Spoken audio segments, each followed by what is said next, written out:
cutting up. Now I'm working the mills trying to run it up. I ain't had me a strap cause I ain't 21, but that little boy try me, I'm cutting up. I can't trust the little boys like Forrest Castone, so why ain't no fuck would I pick them up? I was homeless, I asked bro to pick me up, but instead that boy put me on pick me up. Pick me up when them drugs made me level up. Thought it helped me, but really it fucked me up. Got anxiety thinking they in the cut. Wish a nigga would try me, I'm booted up. Kick his chin with my boots cause I'm booted up. From the car to my grandma crib leveled up. Now it's time to get lit and go run it up. I'll say that I'm honored that you are such a great spirit, a great human being, a great person, just a great overall human being, period. I'm thankful that you just don't understand how many people you touch with the things that you say. Speak it, believe it, receive it.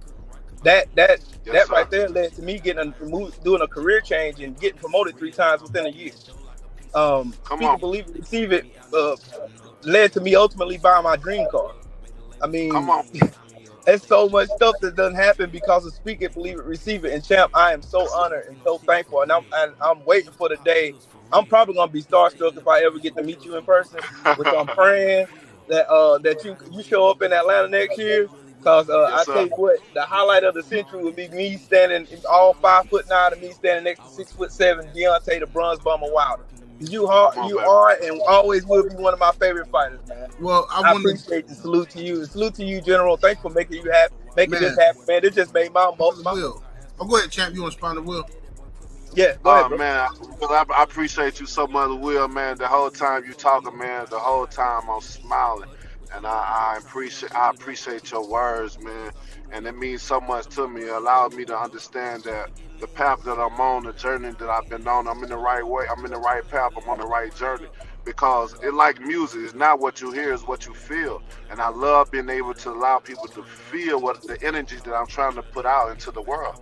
You know, don't go off of my action, go off how I make you feel, you know. And I love being able to motivate and to inspire and to know that I've inspired you to go on for you to do multiples of things like that, man. It only put a smile on my face, man. I appreciate you for that. It makes me feel so good, and I'm delighted to hear that from you, man. So I appreciate you for your vulnerability of lowering yourself to let me know that, man. And when we see each other, we'll get that conversation on video. And they said it's a bitch cause they up on they dick and they up in the ditch cause them niggas be telling.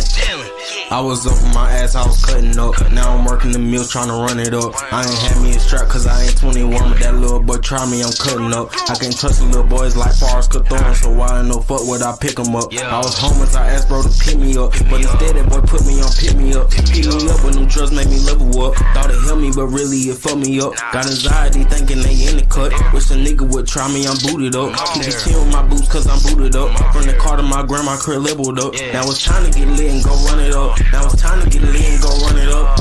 Get on your grind, shorty, okay? Know I was coming. SSJ Guap started the album, come out, you hear me?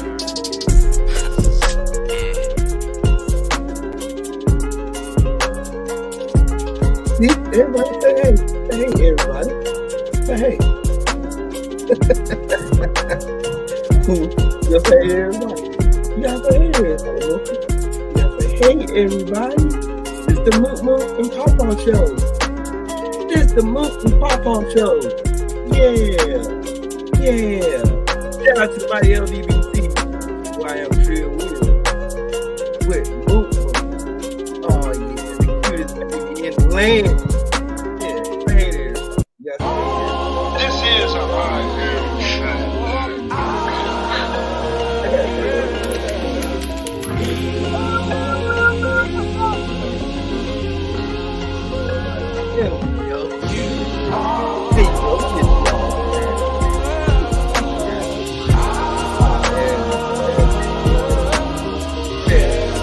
There you go. You're playing to everybody now. So you were talking a while ago. You was talking to everybody. Let me turn this down. Moon said she want to be on the show with Papa today. And she want to host the show with me. So therefore, she hosts the show with me today. While playing with this code microphone. Yeah, so she said she want to be with Papa today, so therefore she gonna be with Papa. Shout out to everybody. Shout out to the mighty LDBC, man. Thank y'all for joining me for yet another episode of Soulman Sundayze. Oh yeah, but Yeah. Say hey, everybody, Mooka. Say hey. Say hey. You ain't gonna talk now. You ain't, wave. You gotta wave. You gotta go like this. Wave. You can wave. Oh, so now you shy now. So you shy now. You shy. You were just talking. You were just talking to me. You were telling me how we gonna have this fun show and how you gonna help me.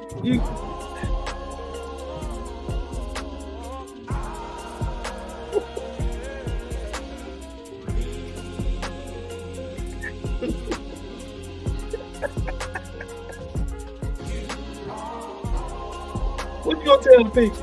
What you gotta tell the people? Oh, let me put some rock music on. What you gotta tell the people? What you gonna tell the people? You gonna tell the people?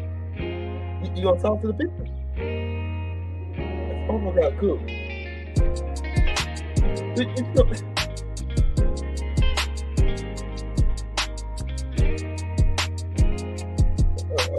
So you sleeping now? Or you going on to meet me? Why you give me that look for? You gonna talk to me? Look here. You gonna talk to me? Why you give me that look for? Why you give me that look?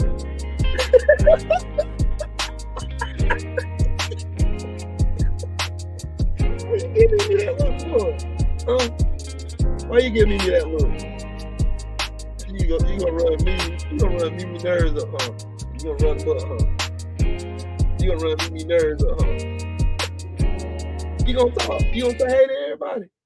So now you just gonna drink your milk, huh? You just gonna drink your milk and you gonna have Papa looking bad out here. When me and you just talked about this. We just talked about this. We talked about this just now. And me and you was gonna do the show together. And me and you, it's gonna be me and you. It's gonna be a Papa food show. Like, it's gonna be a special edition. Let me hit my drink. Right, Mark. Let me hit my drink. Cause now she wanna hear her drink now. And she only wanna talk. How you being light skinned? You just being light.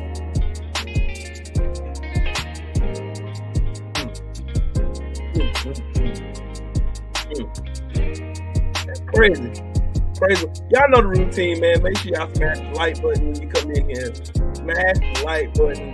Also, make sure you donate to the channel.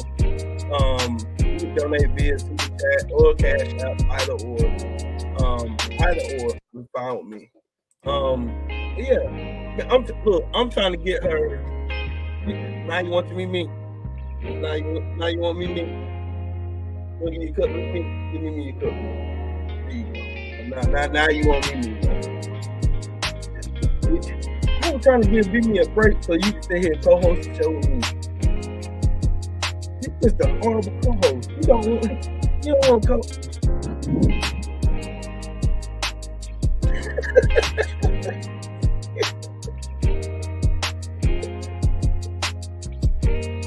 What am I gonna do with this baby? What am I gonna do with this child? I love you. There you go. Hey, high five. You fine. Give me my pound. This pound. There we go. Yeah. That's my baby right there. Now go terrorize your Mimi now. Yeah. Terrorize your Mimi. Go terrorize your Mimi now. You know, go over there and terrorize your Mimi. Yeah. Now you gonna talk. I am heartbroken. You don't even want to talk to my people. What was yesterday naming the horses, the dogs? What was naming the reindeer and the choo-choo train? We named all that stuff. Now you don't want to talk to me? Okay. Papa take care of it. I got you. You want goldfish? Oh, you want fishy? You want fishy? You want fishy? That's what you want. She want fishy. That's what she wants. She want fishy.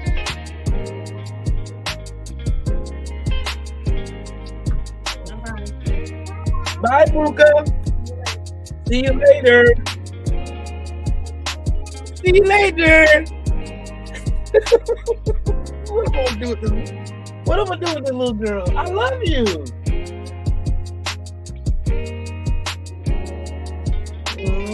Okay, I always forgive me. Okay, Papa forgive me. Papa forgive me. I love you. I love you.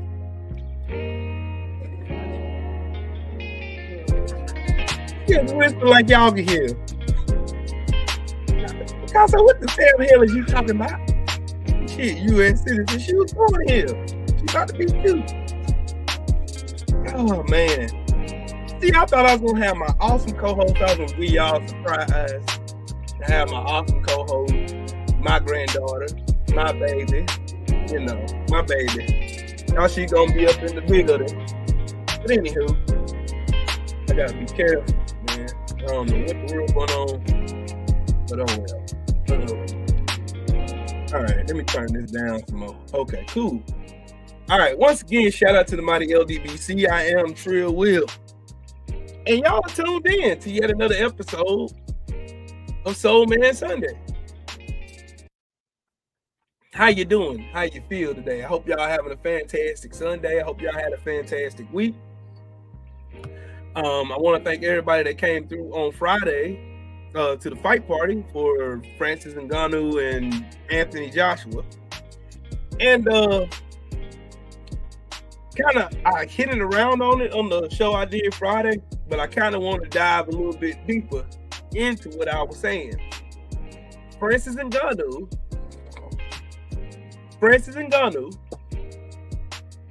once again proved. Hold on, y'all. This is getting on my nerves. Francis Ngannou once again proved that Tyson Fury had to cheat to beat Deontay Wilder.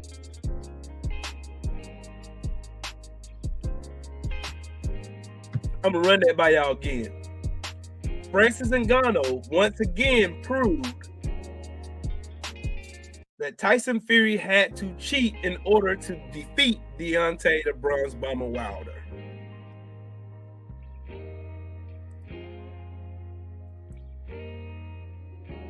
Oh, let me shout out everybody in the building too. I thought my granddaughter was gonna be up here, and now I'm gonna skip over all that, but oh well. Shelton, LDBC, and my brother in the building. What's up with it? My big brother Reef is in the building. What's happening with it? Skinny Too Litty. What's up with it, man? Mr. Ismail. What's up with it, baby? What's good with it, man? NBA D Night. Salute to you, family. Main event Mark in the building. What's happening with it? What is happening? What is happening? What's happening? Minor Master Musa LLC in the building. What's good, Brody? Jared 011 Green, what's up with it, my boy? What's good, Brody?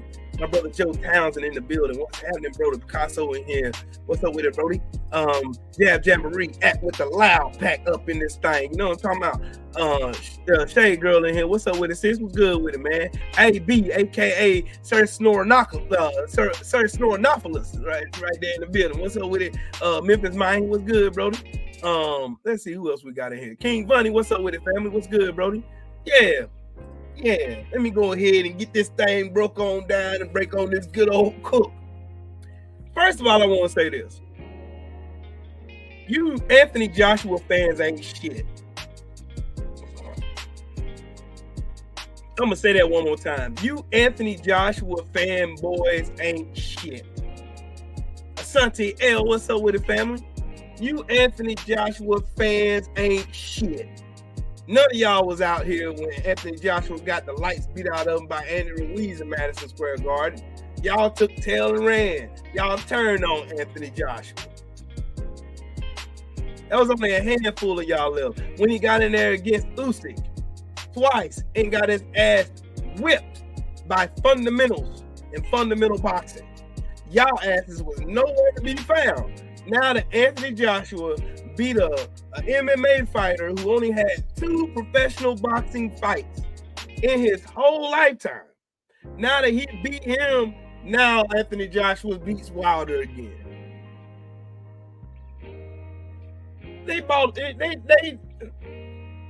Y'all ain't shit. Y'all ain't shit. This man was supposed to, what do y'all think was supposed to happen? Do y'all remember when Conor McGregor fought Floyd Mayweather, how bad he looked in there against Floyd Mayweather? Floyd Mayweather was taking it easy on him, man, carrying him on. Man, could have been stopped. Could have been got him up out of there. But he didn't. He carried him up out of there. Carried him all the way to what, the 9th or 10th round or something like that?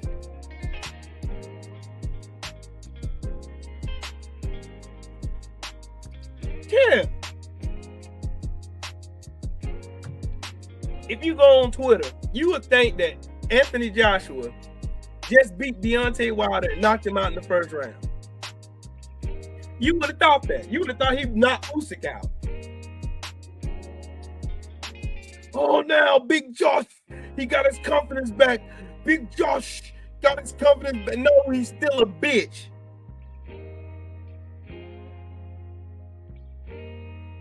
Fight Deontay Wilder.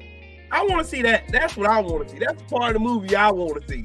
You can do that against somebody who ain't got no defense, who don't know shit about boxing, who just started boxing, who's his second fight. He fighting you and fighting Tyson Fury, big fat musty ass. Get in there against Wilder and let's see you have that same output, that same kind of motherfucking this wide awakening of Anthony Joshua. I want to see that. Fight Wilder now. Now. And I withdraw what I said on the last one. I want him to fight Wilder now. Next. I want him to fight him now. Right now. Right now. Because you know what?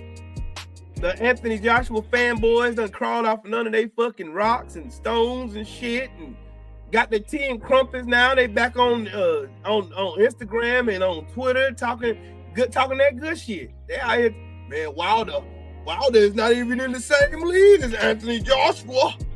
You're not even in the same league as Anthony Joshua.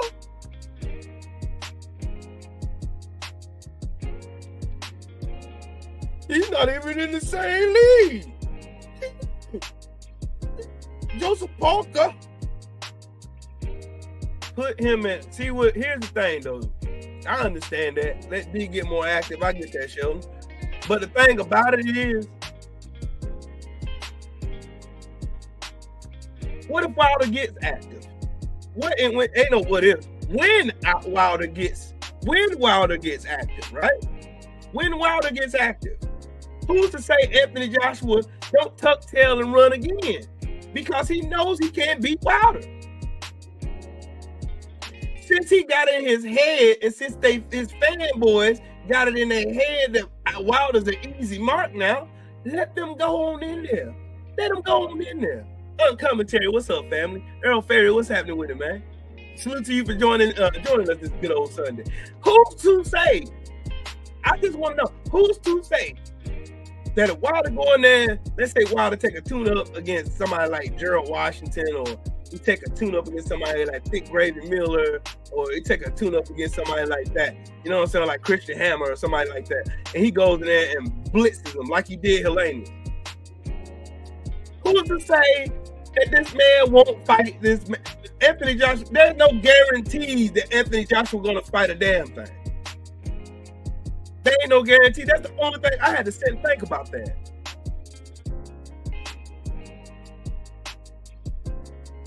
He would have retired if Wilder beat Parker. He would have retired. Gareth Gilliard, what's up, family? He would have retired. I just want to disband this doggone, man, see, man, AJ, man, AJ knocks out. AJ knocks out Wilder. He knocks out Wilder. Knocked him out, mate. Sure do. It's all these weird ass UK fanboys that done jumped out their hiding spot after they were just got done shitting on Anthony Joshua. They just got done shitting on him. Just got done shitting on him.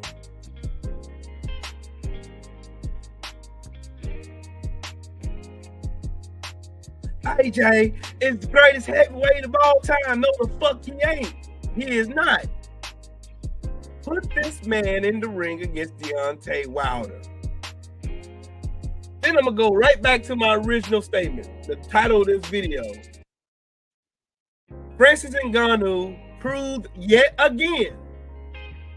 He proved it when he whooped Tyson Fury's ass in the ring. Proved it.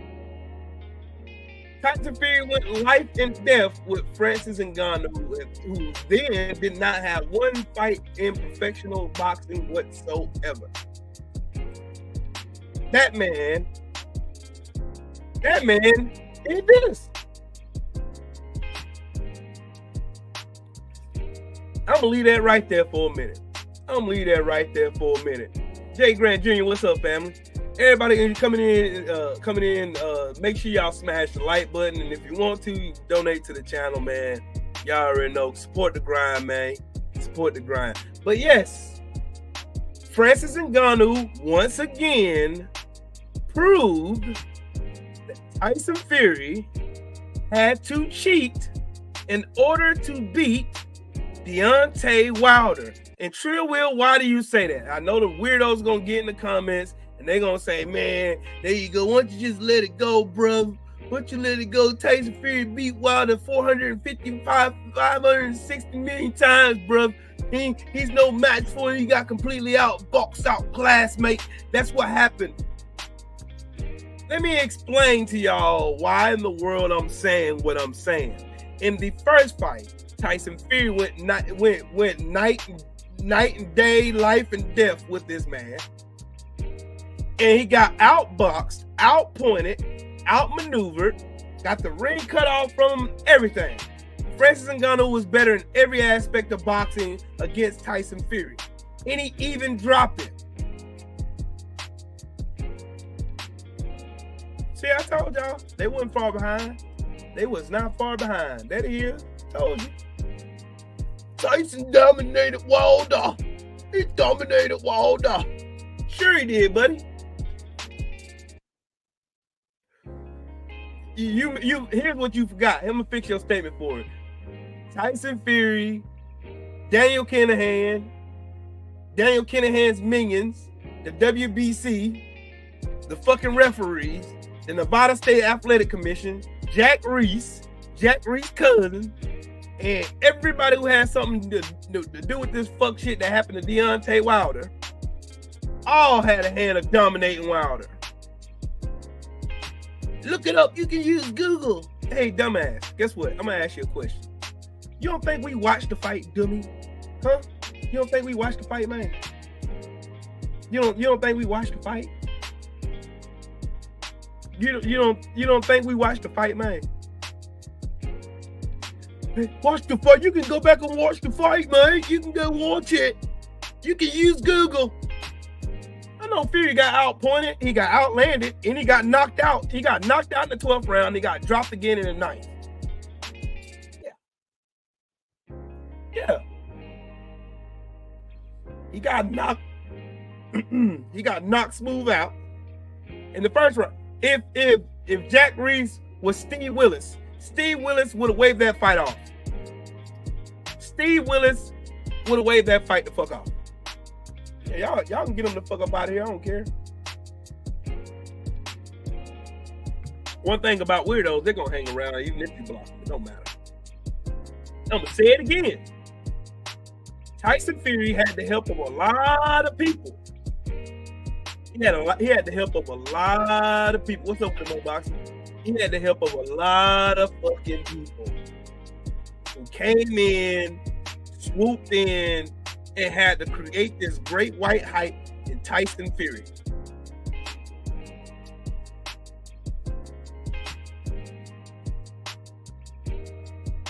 So they're gonna come in and say, well, he did dominate him. He dominated him, bro.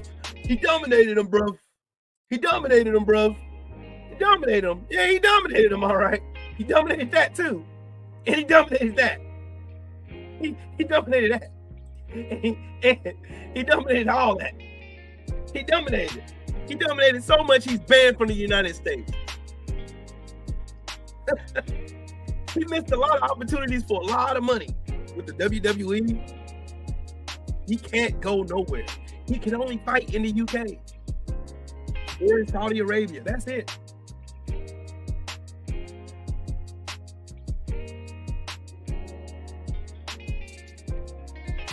Again, I'm going back to my point again. Francis Ngannou proved yet again. He easily proved Tyson Fury had to cheat in order to beat Deontay the Bronze Bomber Wilder. Proved it. Oh, well, you're just delusional, bruv. You're delusional, bruv. You're just chatting shit, mate, because Wilder got dominated 3 times. He got dominated. You can go look on Google. You can go look on Bing. You can go look on Black Planet. You can go look. Well, I got a couple questions for you, buddy. I got a couple.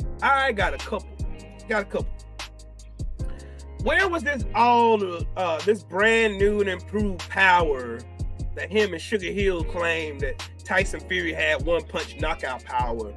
Where'd that go? Because it wasn't in the ring against Dillian White. He shoved him down. It wasn't in the ring against Francis Ngannou. Where did all that mysterious superpower that allegedly Tyson Fury had go? Where did that go? What happened to all those wrestling moves that he was doing when he was rabbit punching Wilder in the back of the head in the second fight? Where all that go? What happened to those fluffy, flingy gloves that he had on?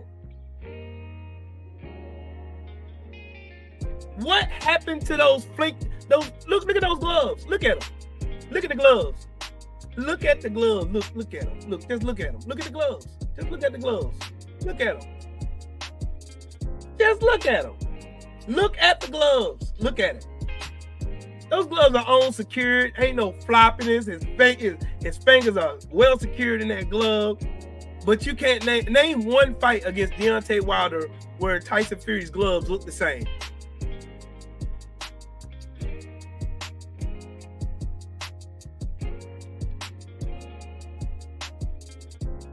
Don't worry. They ain't gonna answer none of these questions. They ain't gonna answer now one of these questions. Not one question I just asked is gonna get answered. Not one. Here's what they do. Anytime you ask them I got a video that I did. Months ago. I'm gonna go find it. Yep, I'm gonna go find it. I'm gonna go find it. Yep, go find it. Where'd it go?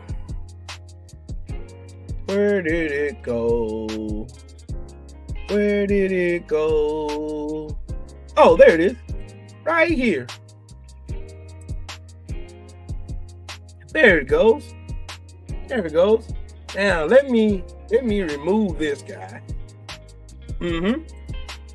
Cause I have proof of what I'm saying. I have receipts. That's a good thing about being consistent. I've been consistent for a long time. And I've been saying the same thing for a long time. If y'all can see here, Tyson Fury cheated in all 3 fights. Posted a year ago. Got 773 views. And not one comment in here answer any question that I asked in this video. Not one. Hold on, let me blow it up. Let me blow it up. Because I want y'all to see this. Because yeah. I'm gonna add y'all again. See, y'all see right here. I want to leave that right there. Tyson Fury cheated in all 3 fights. And I said it a long time ago. All 3 of them cheated.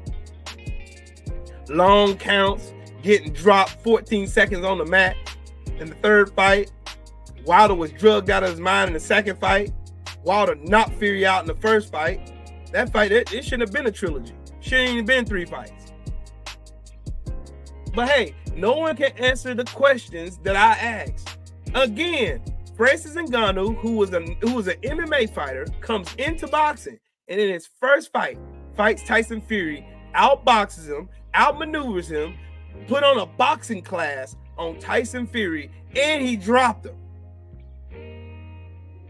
What happened to Tyson Fury's superpower that he can get people out? Because we seen Anthony Joshua knock Francis Ngannou on his ass in the first round and knocked him spark out in the second round. With seeming ease, he knocked him out easy work. What happened to all of this? What happened to all this superpower, this spectacular boxing skill they claim Tyson Fury had? What happened to all of that? That's what I want to know.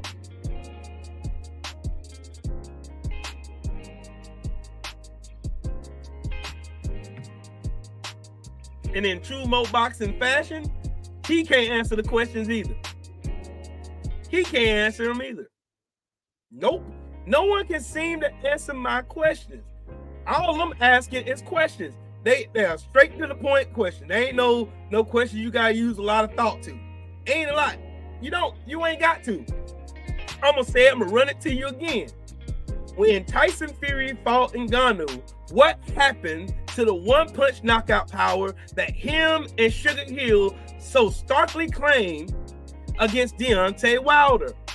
That all you British UK fanboys was out here yelling and screaming, talking about, oh man, he dominated Wilder. Wilder is this, Wilder trash. He's this, that. And where was that superpower? Where is that at?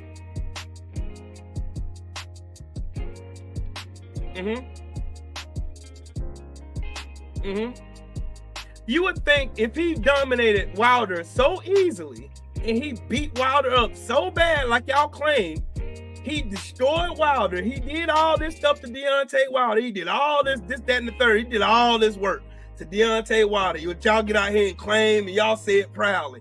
If he did all of this work, what happened against a dude who never fought in a boxing ring before? What happened? I'll tell you what happened. The real Tyson Fury showed up.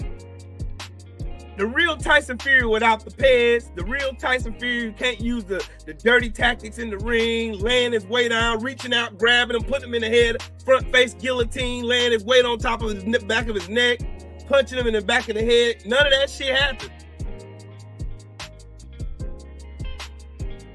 None of it. Go back and watch Wilder Fury 2 and tell me how many times Fury reached out and grabbed him. He got a point deducted for reaching out and grabbing him so much.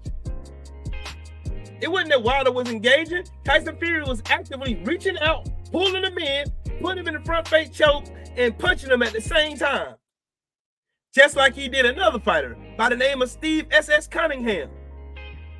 Remember when he knocked out Steve Cunningham? He took his hand and pushed his jaw up, took his paw of his mitt of his glove, and pushed his face up there and punched him at the same time, which is illegal. Young Murder Cut Man, what's up with it, man? Punched him in the face illegally. What happened with Christian Hammer? Faulty gloves. What happened to Pavan Nevjic? Same thing. Pavan Nevjic, it was the same thing with him. He still had to fight. Anything to try to make Tyson Fury look good. I still want somebody to answer my questions. I want to know, what fight did Tyson Fury fight Deontay Wilder in that his glove looked the same? That's number one. Number two, in the fight against Francis Ngannou, what happened to this one-punch knockout power that him and Sugar Hill claim that Tyson Fury possessed now? Because that shit sure didn't go away against Dillian White. That shit went far away against Francis Ngannou. I find it utterly ironic that all these British fight fans come out, the LDBC chats, LDBC topics, when we talk about this, they all say the same thing. Wilder can't box. Wilder got skinny legs. Wilder can't do this. Wilder throws windmills. Blah, blah, blah. Beyonce Wilder, all this other goofy shit. They got all this stuff to say, but they cannot answer none of these motherfucking questions. They can't answer none of them. They can't answer not one question. They can't name one question. They can't named Felix Nunez. What's up with it, family? Y'all make sure y'all smash the like button and also donate to the channel. They can't answer one freaking question that I asked in regards to Tyson Fury. Tyson Fury, his cheating tactics, his cheating ass gloves, his pad usage, none of this stuff. They can't answer none of this. They claim Deontay Wilder is this. So how is it possible that if y'all claim that Tyson Fury is the best standard heavyweight boxer in the game today of this boxing era, if he was all this, that, and a bag of chips, how is it so much easier for Anthony Joshua to go in and knock this man, Francis Ngannou, smooth out in the second round, and he did it with little to no effort? He dropped that man 3 times in this fight. 3. How is it that Anthony Joshua made it look so easy when Tyson Fury struggled against Francis Ngannou in his very first fight as a professional boxer? And then y'all want to sit here and tell me till y'all blue in the face that somehow that didn't translate to Deontay Wilder. Deontay Wilder is just a shit boxer, and that this, that, and the third just happened to him. Y'all are full of shit. I'll debate anybody on this topic. Anybody. The link's in the chat. I'll debate anybody on this shit. Tyson Fury had to cheat, and Francis Ngannou proved it. He proved it in both fights. He proved it in the first fight by whooping Tyson Fury's real weak ass all over the ring and dropping him. He proved it in the second fight with the ease of how Anthony Joshua was able to go through his defense and drop him 3 times and knocked him out in the second round. He keeps proving it. The next person Tyson Fury fights, which is Usyk, is going to prove it as well.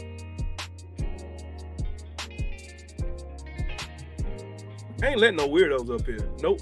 That ain't happening. That ain't happening. Shout out to Young Murder the Cut Man in the super chat. He said LDBC or nothing and still. Factuals. All facts. The LDBC has been very consistent when it comes to Deontay Wilder. We've all been consistent. We've all consistently said pretty much the same thing. Tyson Fury had to cheat. He had to involve the daggone so-called he had to have a fucking drug lord.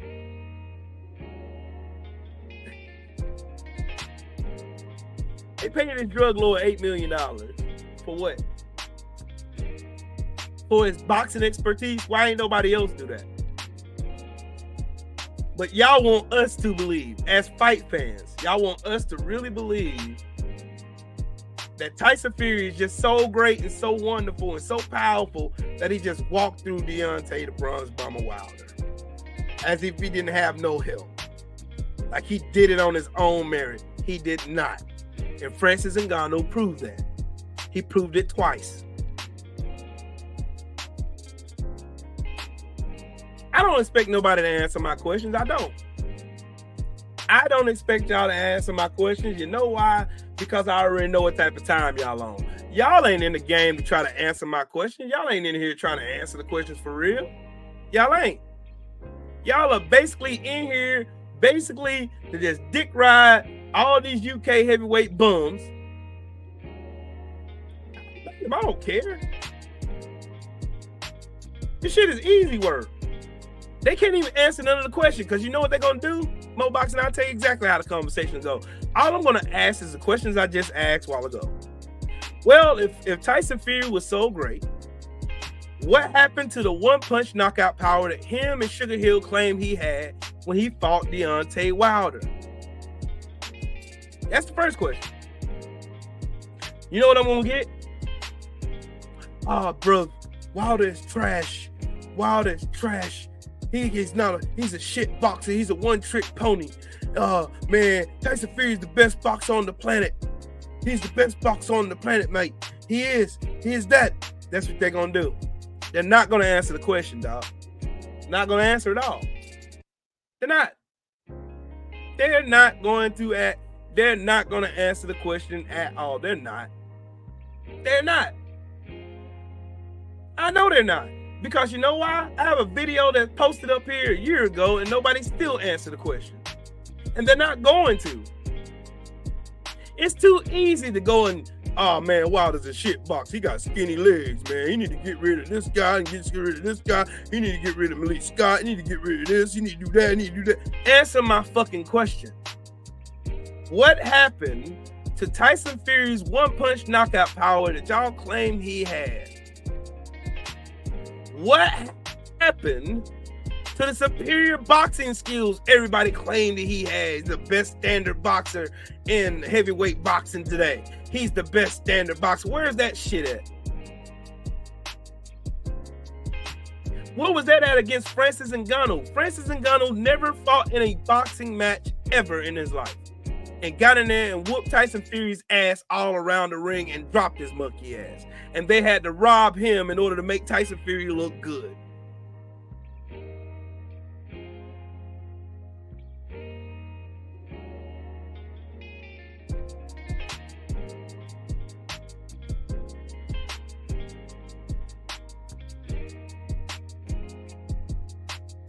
Anybody gonna answer? Please answer my question. Chat is open. Answer my question. I ain't being hostile. I'm asking questions.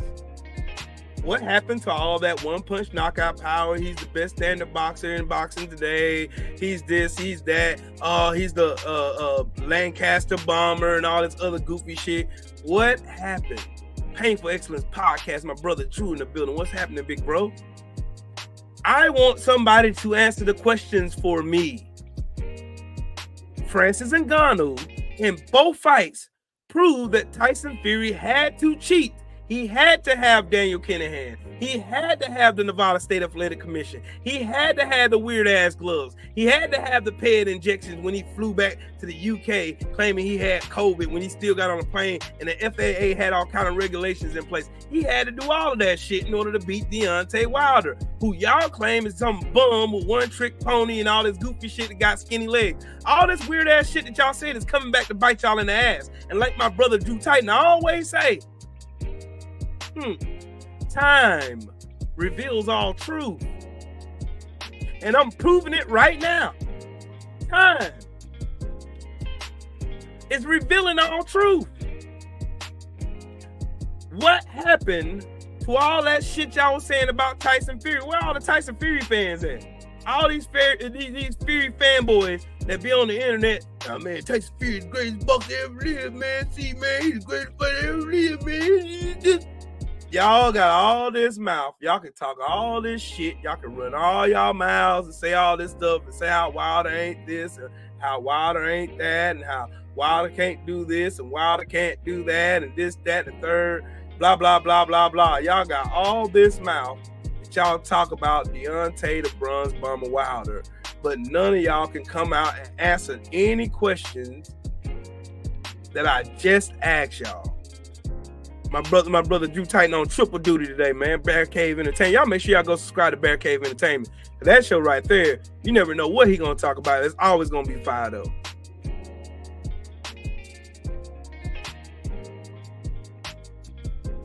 Can anybody answer that question for me? I'm still waiting.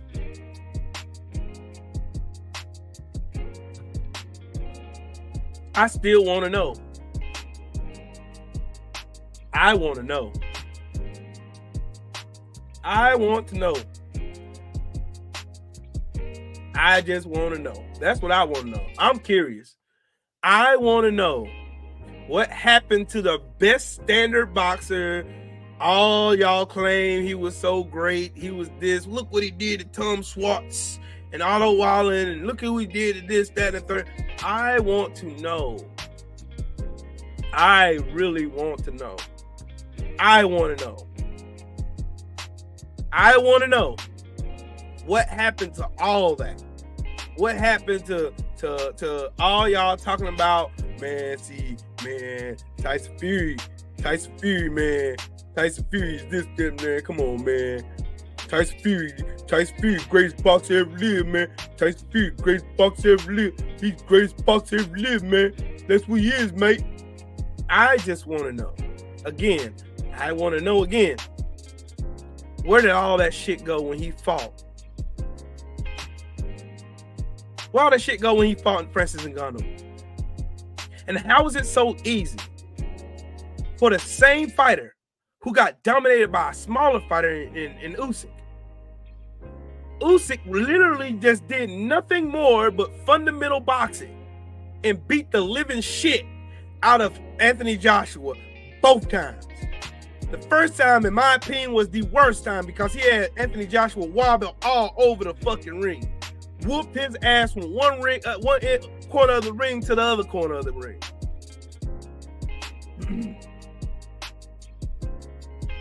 How could the same person that Tyson Fury struggled life and death with, they had to rob that man, Francis Ngannou, on the cards in order to make Tyson Fury look good? How did he go from that to Anthony Joshua, who head stood on the line? He didn't move his head one time.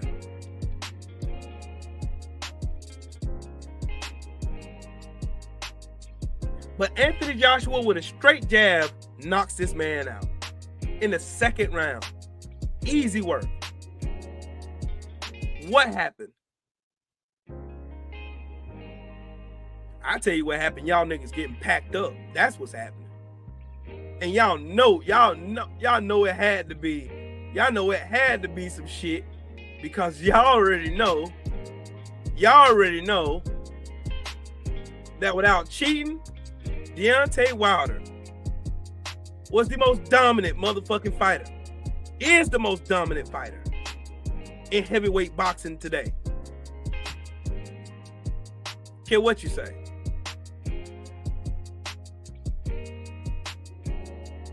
Man, it's quiet as a bitch, ain't it, Picasso? It's quiet as hell.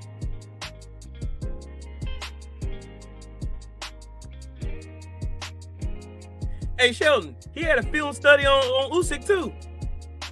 And Usyk still beat his ass with a straight left jab.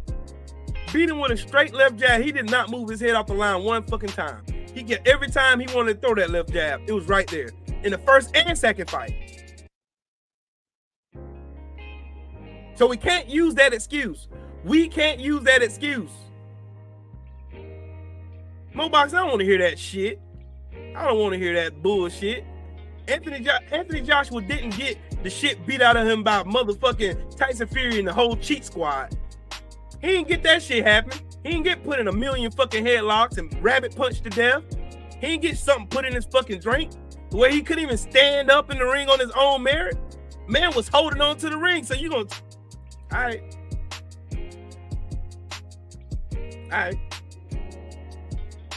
Again, tell you again. AJ still gets his ass whooped by Usyk. Period. He had 2 times to do it. Got his ass whooped both times. He looked bad in both of them. Slew-footed, can't move his head off the line, getting his head punched in by a left jab the whole fight, and did not learn from the first one at all. Anthony Joshua's mentally incompetent. I don't want to hear none of that shit. Because y'all been claiming Anthony Joshua is the best fighter for forever and a day. Y'all been claiming this shit for forever and a day. Y'all been claiming this shit for forever and a day. Forever. Y'all been claiming this shit for forever and a day. Y'all been claiming it.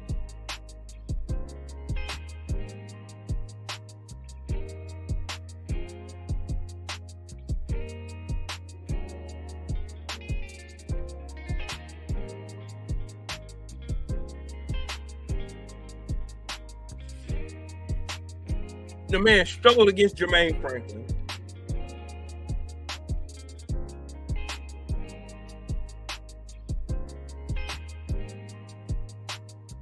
I don't want to hear none of that shit. I don't want to hear none of that shit. I don't want to hear none of that. Don't want to hear it. I don't. Because there ain't no excuse being made for Wilder. None. There ain't none. None.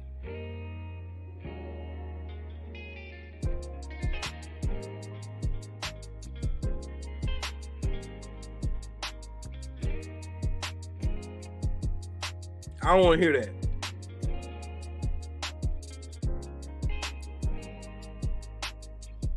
And matter of fact, to bring that concrete that point, Mo Boxing, since you want to talk about the great AJ, Usyk fought Daniel Dubois, who was coming off a loss. And Daniel Dubois arguably won that fight with a body shot and dropped Usyk's ass. Drop him. I don't want to hear none of that shit. I don't want to hear none of that shit. He already proved he was weak to the body already. If Anthony Joshua had been studying tape like he was supposed to, like y'all allegedly claim he did, then you would have seen that he's weak to the body. That ain't the first time he got caught with a good body shot that he pretended was a low blow. That ain't the first time that shit happened.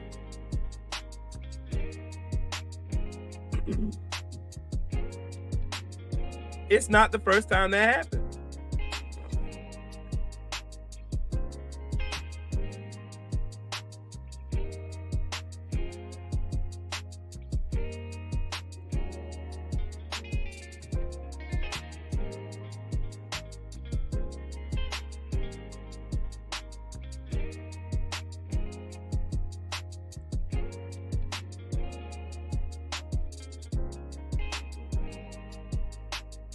I don't want to hear none of that.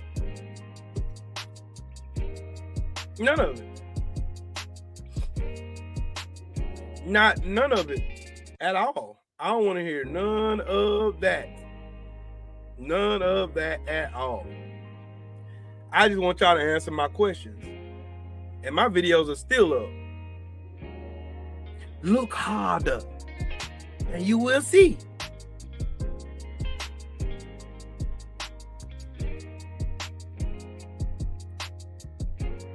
I don't want to hear none of that shit. Put Anthony Joshua in there against a real fighter, and then let's see how that worked out for him. Put him in there against a Wilder. And then come talk to me. I don't want to hear none of that shit. None of it. None of that. Once again, I'm going to say this one more time. The powers that be want a great white hype. Who else? Who other than the person who held all of the belts already? Who done held 3 of the 4 major belts already? What?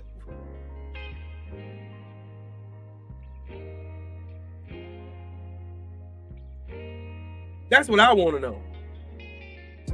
Who else but the guy who already done held 3 of the major belts already? So we can steal this belt off the 10 defense having 5-year title holding Deontay Bronze Bomber Wilder. Why? Because they need a great white hype. Tyson Fury was their huckleberry. And that man has already proven that he's a dirty fighter and he's willing to do anything to win. Perfect recipe for somebody to hire a fucking fucking cartel boss as a consultant. He already done called out AJ 1 billion times, Mo Boxing. What else did that man got to do? How many times has AJ called out Wilder? Never. That man is terrified of Deontay Wilder. Terrified of him. Terrified. So scared, in fact, that at the day of reckoning, at the press conference, you know, when Anthony Joshua was looking like this, when Big Baby Miller called his ass out, why didn't he call out Wilder then? He was sitting right beside him.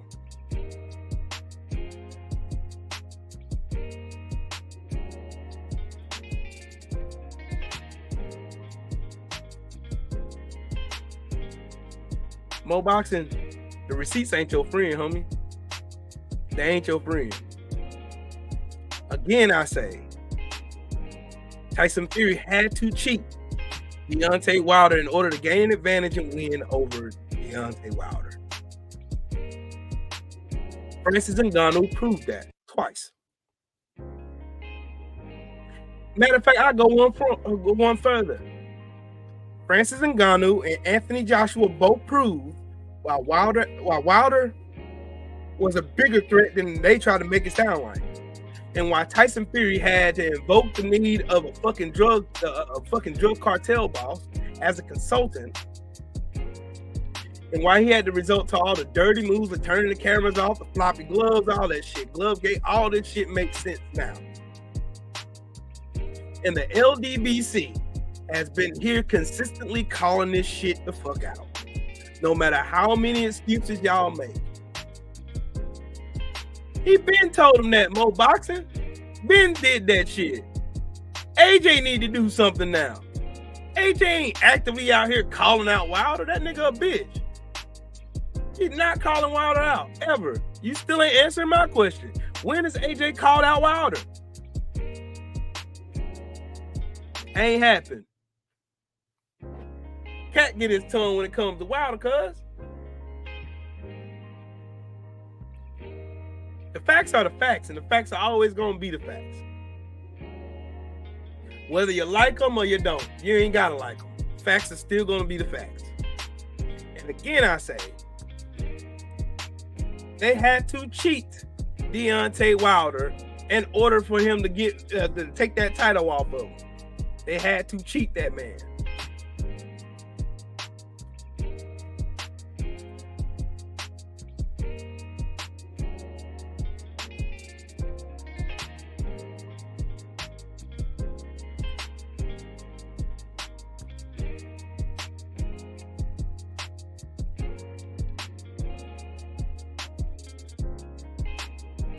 That worked for me.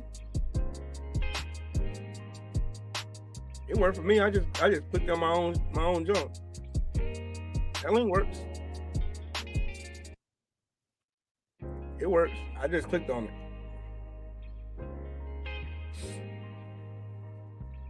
She sleep.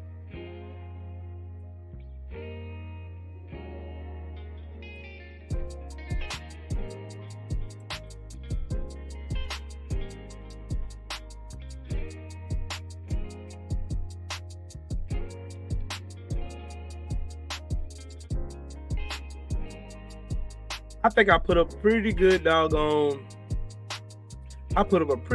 good argument. Because I know y'all ain't gonna answer none of the questions. I know better.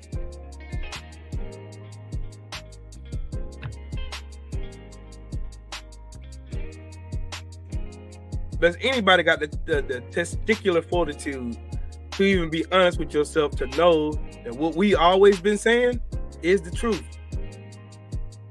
Tyson Fury had to cheat Deontay Wilder, number one. He had to go to great lengths to cheat that man.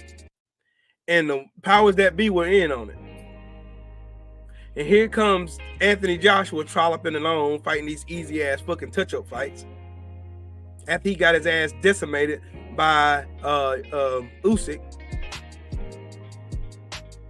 Usyk comes in there and whoops this man and didn't do no frills, no nothing, no magic tricks, no nothing, no fancy footwork, no nothing. It was just strictly fundamentals.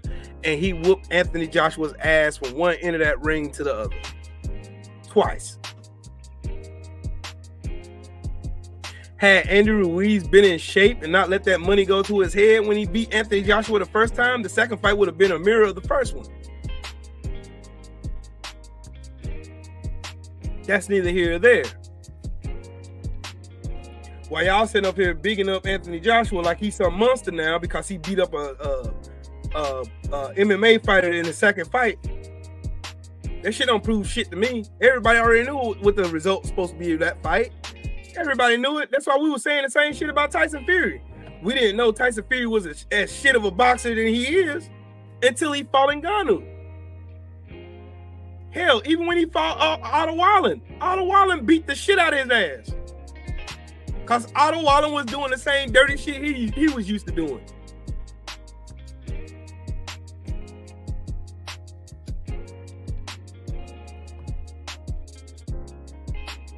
Don't tell me ain't no demand for that fight. Everybody still would love to see that fight again. That fight, Anthony Joshua versus Wilder. They've been asking for it since 2018.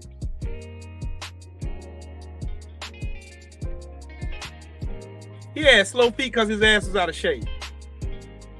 Clearly, he was out of shape. He was bigger than he was in the first fight. Try again, Mo Boxing. That was good. That was a good try. Good try.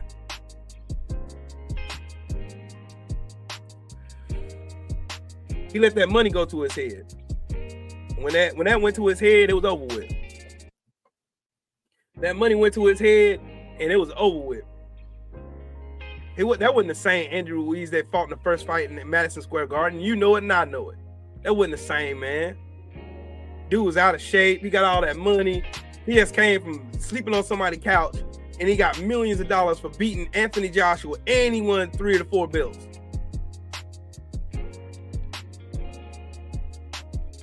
Now, if he was smart, he should have fought Wilder.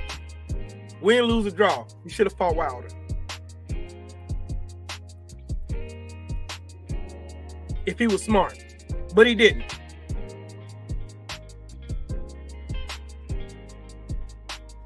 He didn't.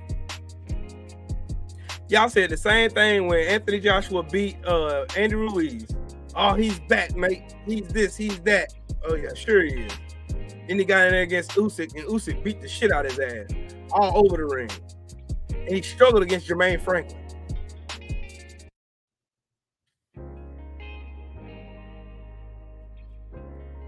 He wasn't that big, Mo Boxing. You can make all the excuses you want. I'm telling you, out of Andy Ruiz's own mouth, he said the same thing. I didn't take training camp serious. He was eating. That money got to his head. He wasn't focused. None of that. He wasn't.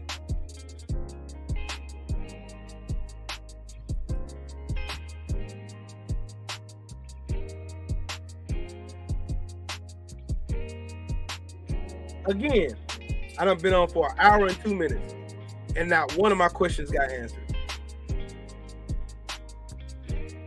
Because y'all can't answer them. I don't claim to be a king of debates. I don't claim to be none of that shit. Because I don't do debates, really. But what I can say is this. My consistency is unmatched. Because I know what I see. Just like y'all do. I know Tyson Fury can't beat Wilder on an even playing field at all. He can't. And he knew that.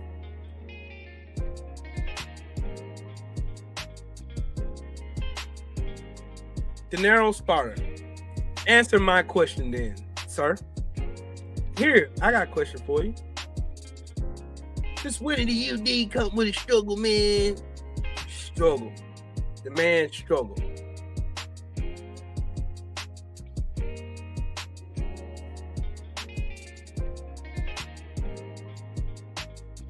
My boy, my brother in the building, new Fat Boy Fitness in the building. What's up with it, Brody? Y'all can't answer shit. You still ain't answer my question. I've been on an hour, and none of y'all can answer the questions. None of them. None of them. Anthony Joshua is scared of what's going to go. He already know what's going to happen. Like I already told you, Anthony Joshua already know the writings on the wall as soon as you get in that ring against Wilder. DLG, what's up, Brody? The gimmick beat the gimmick. Facts.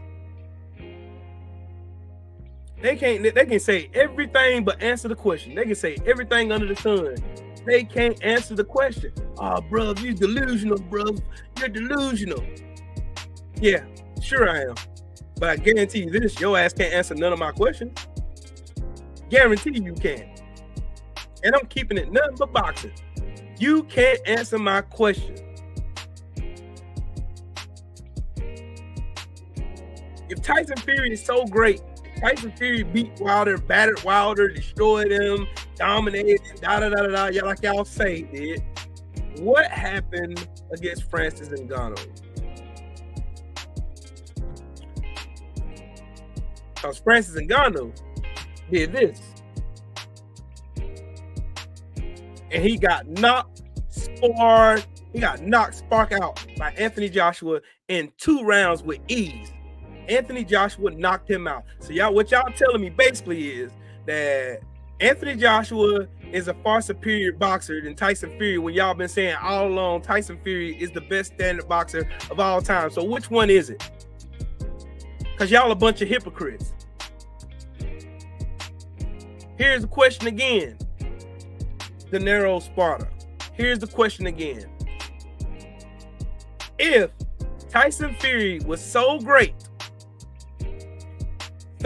so dominant against Deontay Wilder, question number one, what happened to the one-punch knockout power against this man standing over him and dropped his ass in the third round when they fought? That he struggled with all the way up to the last bell. And he got his ass whooped. They had to gift him that fight. What happened to that?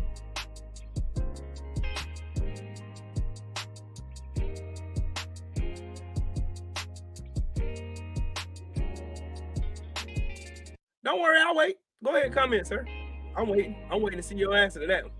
What happened to the best standard boxer? Because I know the UK fans were saying Tyson Fury is a better standard boxer than Anthony Joshua was. Even though Anthony Joshua went to the Olympics and got a gold medal, and Tyson Fury never went to the Olympics at all. But they still said Tyson Fury was the best standard boxer in all of boxing, in all of heavyweight boxing. That's what y'all said. And I'm only using y'all's words against y'all. Again, I'm going to ask, if Tyson Fury was such a great standard boxer, what happened to all that great standard boxing when he got his ass whooped by Francis Ngannou, who never fought in a boxing ring ever before he fought Tyson Fury? That's the first question. I'm waiting for your answer.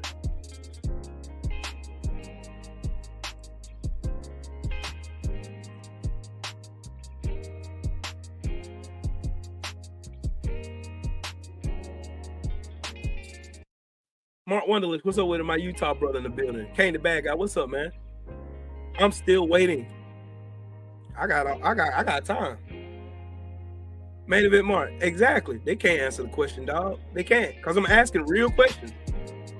They said, I'm using their words. And Mark, you been here. All y'all in here that been here. All y'all know, especially all my LDBC family. Y'all all know. Y'all know I'm asking all of the questions. I'm asking all the straight up and down questions. I'm asking all this shit. I'm asking. Can y'all tell me what happened to all this great standard boxer? He's this, he's that. Oh man, he dominated Wilder. He beat Wilder ass. He destroyed Wilder. He had Wilder looking like Wilder's a fraud. Wilder this, da da da da da. All the buck dancing Sambos was online. Buck dancing and clapping because Wilder got beat in Black History Month and all this other weird stuff. What happened? I want the answers. I'm waiting for the answers. What happened to all that great standard boxing stuff? And then question number two is, what happened to the one-punch knockout power that him and Sugar Hill claimed they had? Because it would have showed prevalent in his fights against Dillian White and Francis Ngannou. What happened to that one-punch knockout power they claim to have? And it's on video. I'm not going to dig it up. That's your job. I'm waiting on y'all to answer the question.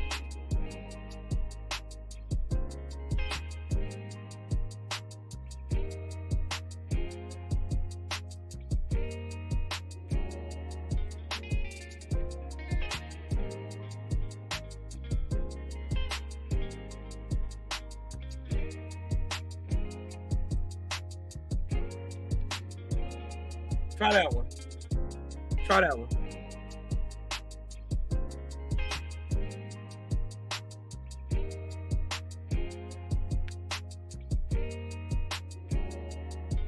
Try that one, OG. I'm still waiting. Mo Boxing ain't answered it. That Sparta dude, he done disappeared. The Nero Sparta done disappeared. I can't hear y'all. It's so quiet in here.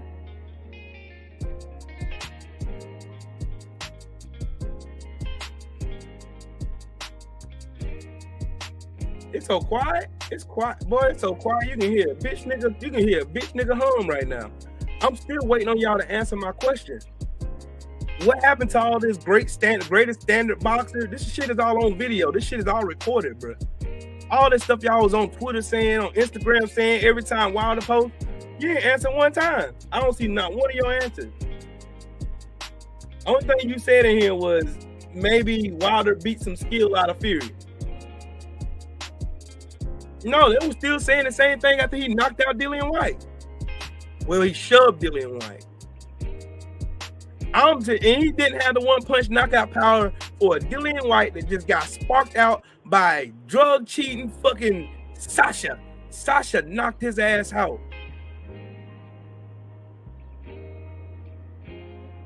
Sasha Alexander Povetkin knocked the fucking sonic rings out of Dillian White. And it took 6 rounds for Tyson Fury to knock out Dillian White with a glass jet. Everybody knows he's susceptible to a fucking uppercut. What happened to all that fucking fight skill and he's this and he's that and Tyson Fury is this, he's the greatest fighter ever and da-da-da-da-da, Wilder got his ass whooped, blah, blah, blah, blah, blah. De Niro Sparta. They said in the lead up to the second fight against Deontay Wilder, Sugar Hill and Tyson Fury said now that we know that Tyson Fury now has one-punch knockout power.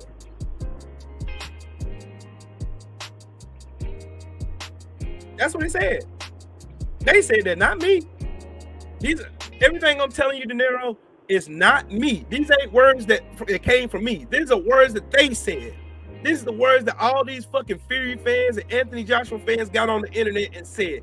This is what they've been saying the whole fucking time. When they came out with Glovegate, we was talking about the gloves and shit looking all wonky and shit flopping all over the place. Oh, y'all making excuses, bruv. You're making excuses.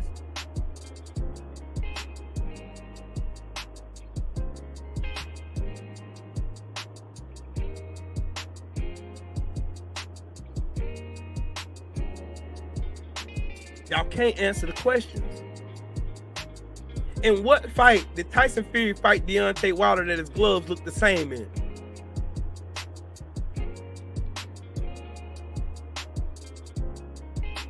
And why? And here's another surprise question. Why in this picture against Francis Ngannou, he's wearing those gloves, but he ain't got those green horsehair gloves that he had on against Deontay Wilder? Oops. Oopsies. Oops. Let me run that question by y'all again for the bitch niggas in the back. Why in this picture of Tyson Fury versus Francis Ngannou, he don't have those green and gold? Because he got on green and gold trunks, right?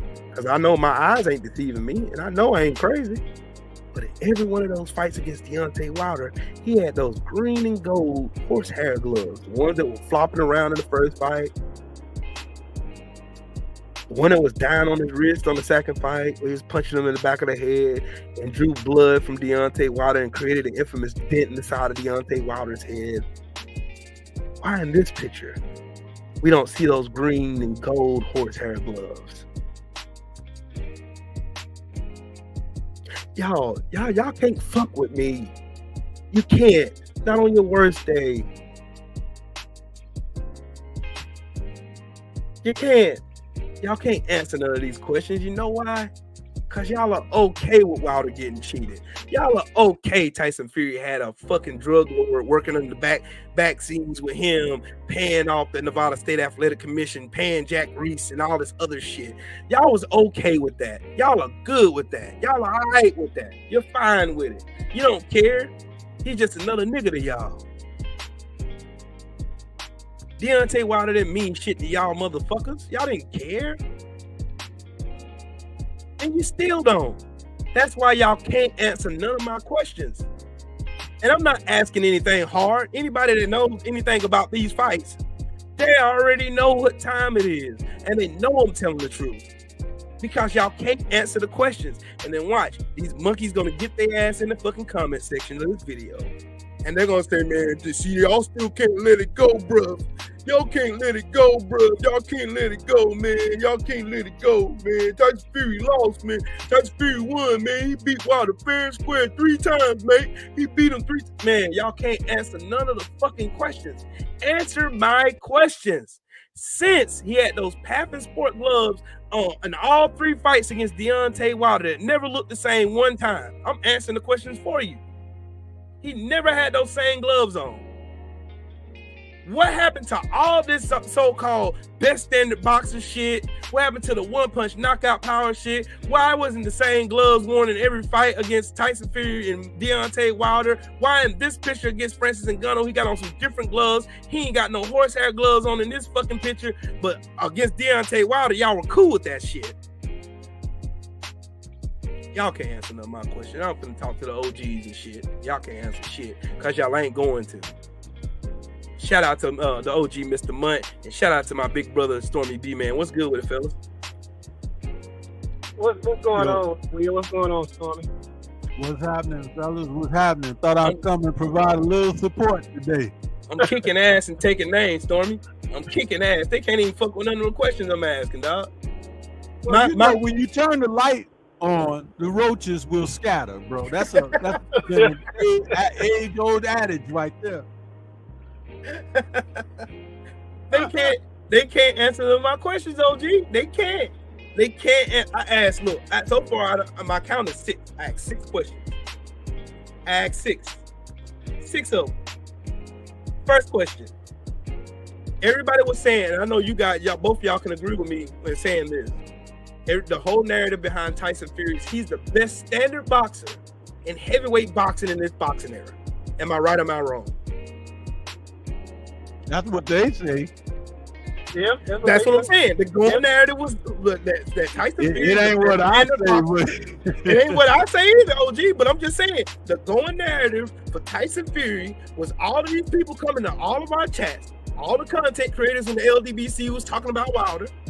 All of them came in here, man. Tyson Fury's the best standard boxer. He's this, that, and the third. Wilder just can't box. He's a one-trick pony. He got skinny legs, all this other weird-ass goofy shit. But they can't never seem to answer none of my questions. I still got a video up, Stormy, from last year that I did sitting on my porch outside. And they can't answer one question that I've been asked. And I'm asking it again today.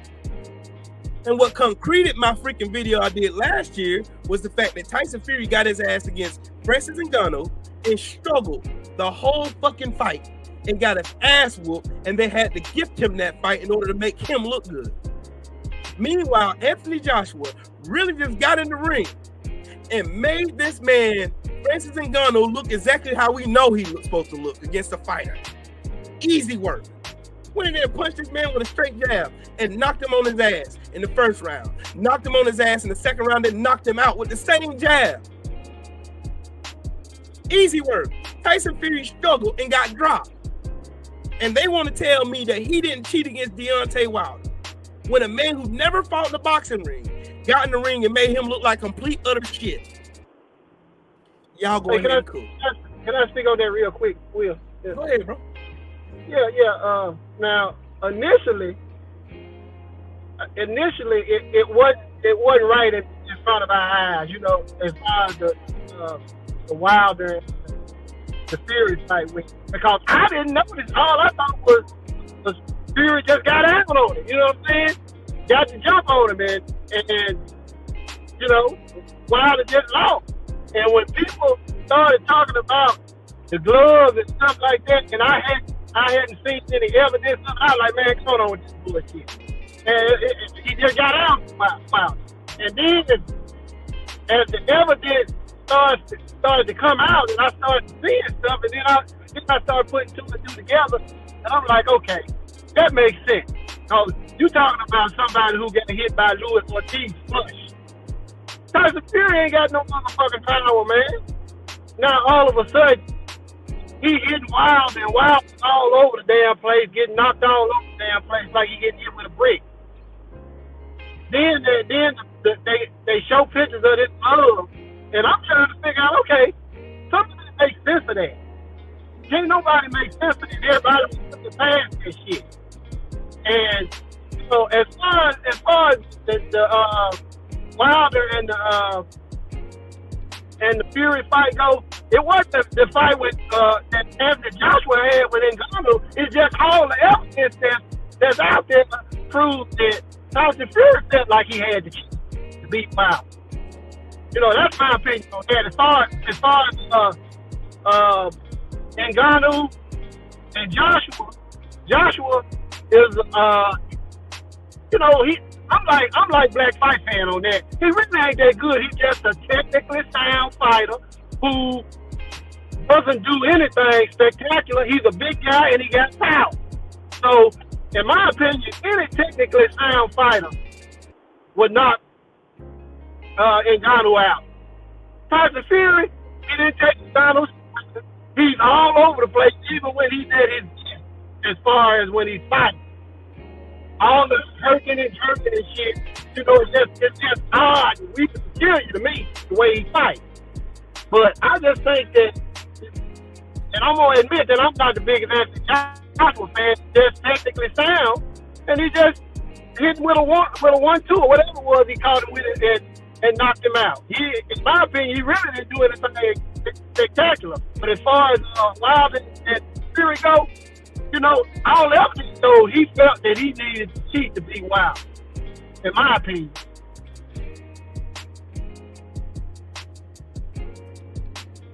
Y'all want to see a joke? Hey, Stormy, same question, man. What happened to all that Fury's the best stand-up boxer, he got one-punch knockout power, that him and Sugar Hill sat on the stage before the build-up to the second fight? Where all that stuff go? I want to know. I'm asking for somebody sitting in the back. And it went in the toilet with all the other poo-poo. And when you flush it, you don't worry about where it go.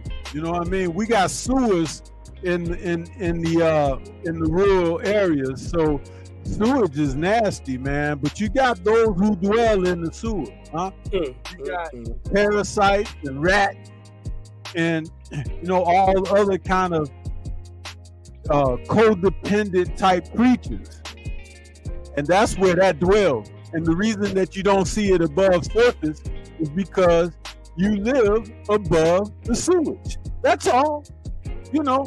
But if you dip down and stoop down, when you catch a whiff of that smell, you say, "Oh, I'm getting close." I can hear fine. Break it up. Yeah, but that's what that's all about. But I will say this though, all of that was built upon hype. Because we saw journeymen put Fury down. We saw cruiserweights put Fury down. You know what I'm saying? And even when a less banged up L-boy, because that's what I call him, L-boy, had him on the go the first fight or so when he fought him. You know what I'm saying? So right. When you really look at it, the guy is a knock-knee, slew-footed guy. That's, you know, he's 6'6", 6'7", and because he ain't 6'9", you know. But you know, he's a boxer. He never had power. He had a lot of stoppages, and guess what? When you have stoppages, that means that the referees step in and help you out. You know what I mean? Right.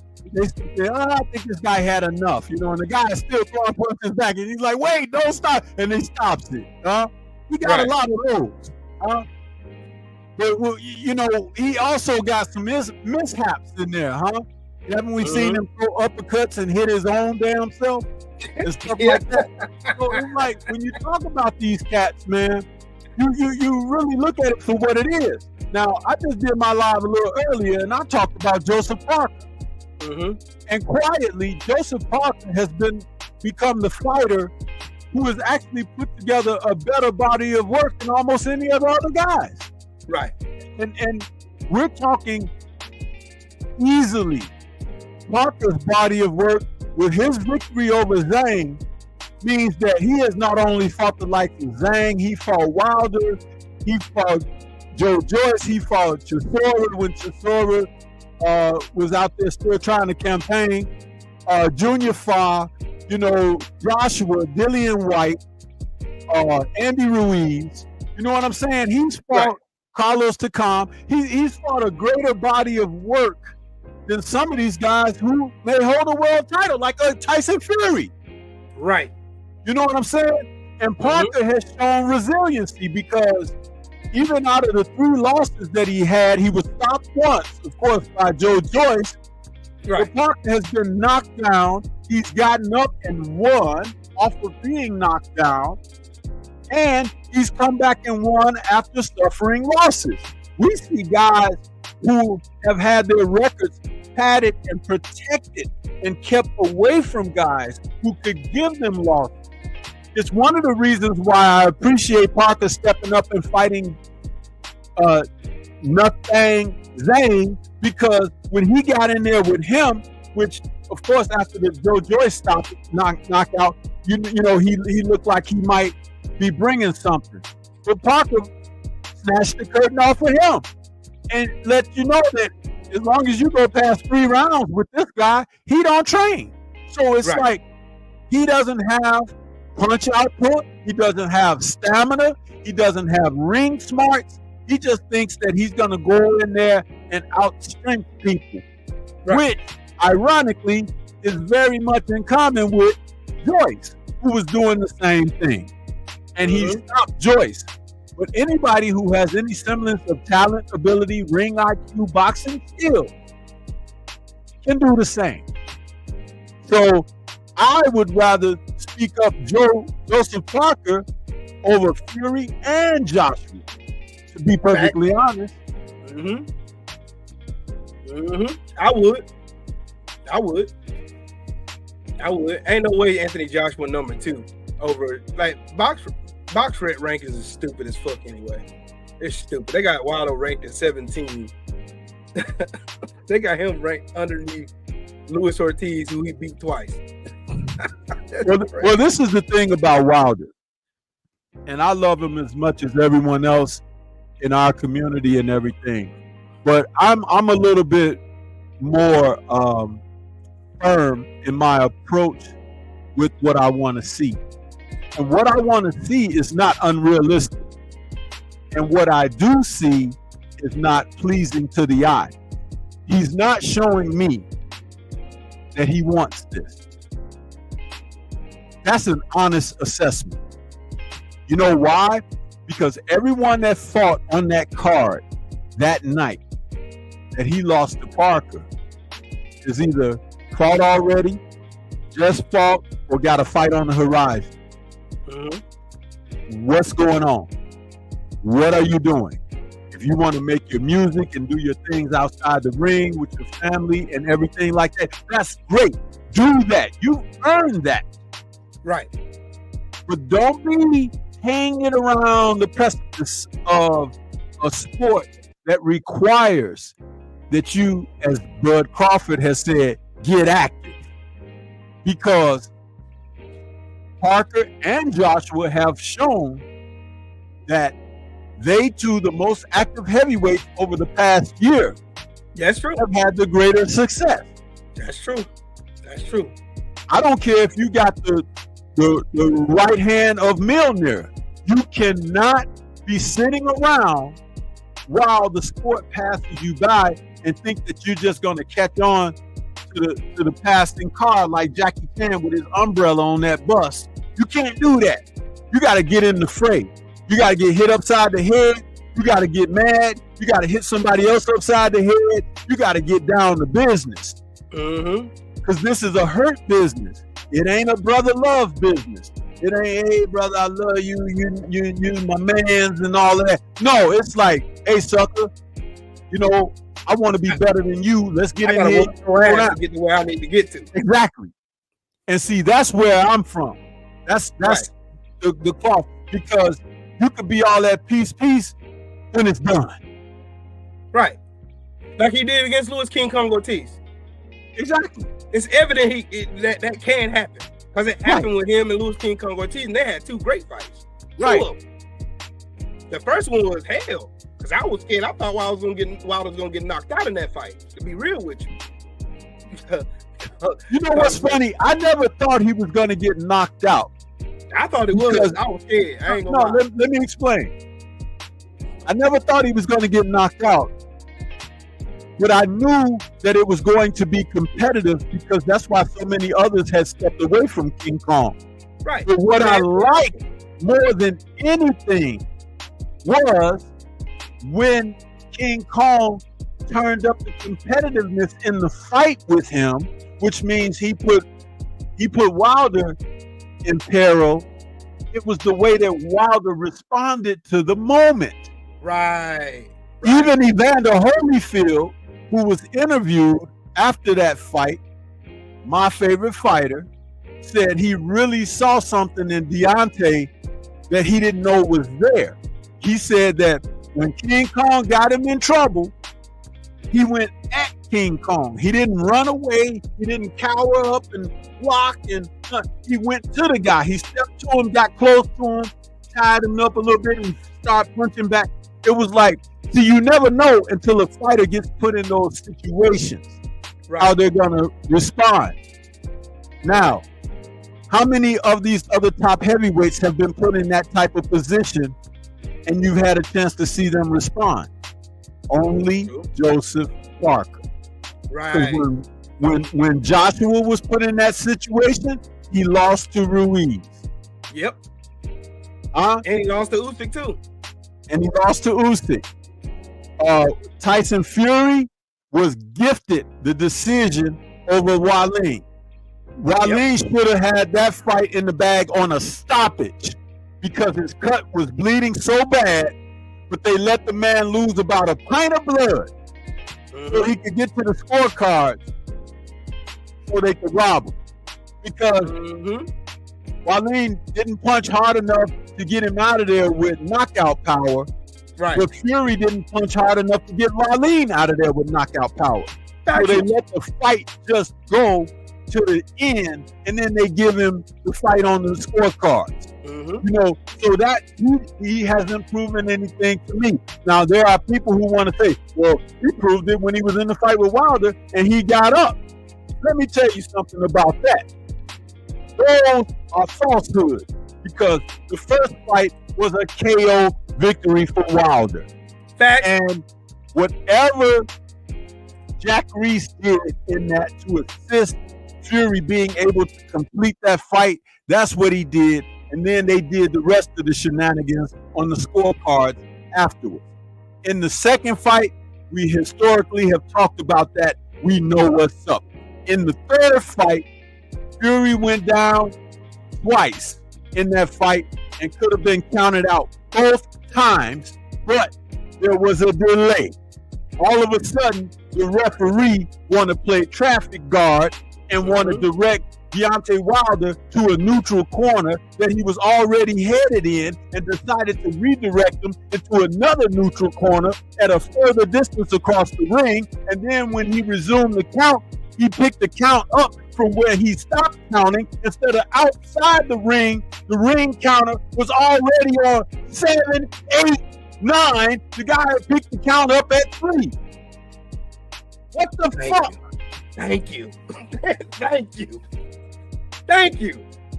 So when you see all of this foolishness, and let's talk about it being actually a 30-second count, because when he went down the second time and the ref took his time counting and looking around and checking the weather and checking to make sure his time was right on his watch and looking at his shoes to see if he had blood on him and all of these other things he was doing while Fury was sitting on his ass looking at his own corner talking about, I don't know if I want to get back up.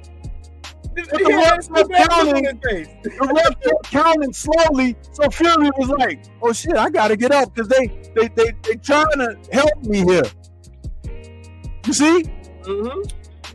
This is the truth, man. It's right in their face, though. It's right in their face. Like I said, my video is still up. Tyson Fury cheated in all 3 fucking fights. Period. The end of story. The end of story. Ain't no more tape. Ain't no more tape. And again, Francis Ngannou helped concrete that fact. Like, ain't no way nobody can explain to me, Stormy, that somehow Anthony Joshua can cleanly go in that ring, knock Francis Ngannou out, knock him smooth the fuck out, drop him in the first round, second round, just totally dominated. While Tyson Fury fought life and death with the same person, with the same amount of skills. Because 2 fights ain't gonna get you. You're not gonna magically pop up with all these magical skills and shit in 2 fucking training camps. And it's not gonna happen. It takes years to cultivate that kind of skill. It takes skill to be able to time punches. It takes skill to do it. They're trying to play right up in our face. Lying right in our face. Now let me help you out a little further on the technical aspect and difference between AJ and Tyson Fury that the experts aren't going to share with you. And I'll put my face on camera for this one so everybody can know it's me talking what I'm talking. Okay? AJ has never had a problem fighting big guys. Guys that are 6'4", 6'5", 6'6", 6'7". He ain't never had a problem with that. In fact, that's where he excels. It's been guys who have been shorter than 6'4" that he has trouble with. Carlos Takam, Alexander Usyk. You can go through a list. Andy Ruiz. You can see it. It's there. Now, Fury has a problem with big guys. He doesn't have a problem with little guys because he's able to accentuate his extremities.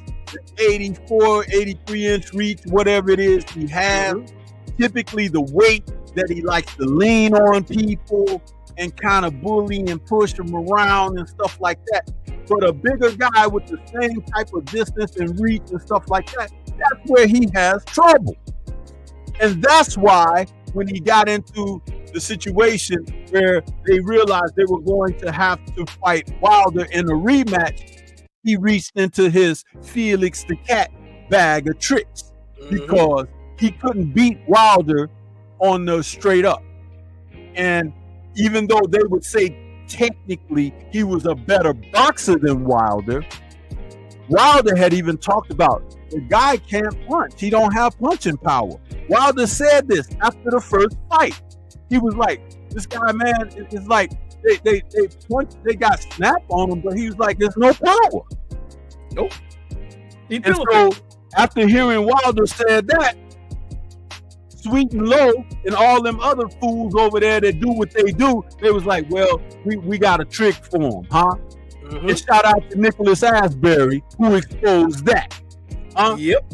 I never heard in my life of someone doing things such as removing the padding out of their gloves and putting egg weights in their gloves in sparring and training so that when they spar that they can gain confidence. That's bullshit. Facts. And I'll tell you something else. If any of you don't know this, there was a cruiserweight champion out there in the early 80s. He went to Kronk. He went in the gym in Kronk. I overheard him back in the summer, I think it was the summer of 96 or something like that, when I was in the gym working with some of the guys that I worked with, and he was talking.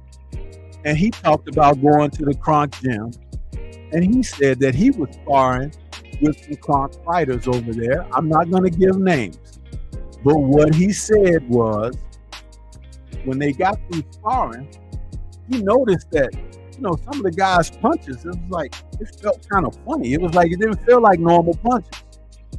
Now, this was a WBU cruiserweight champion.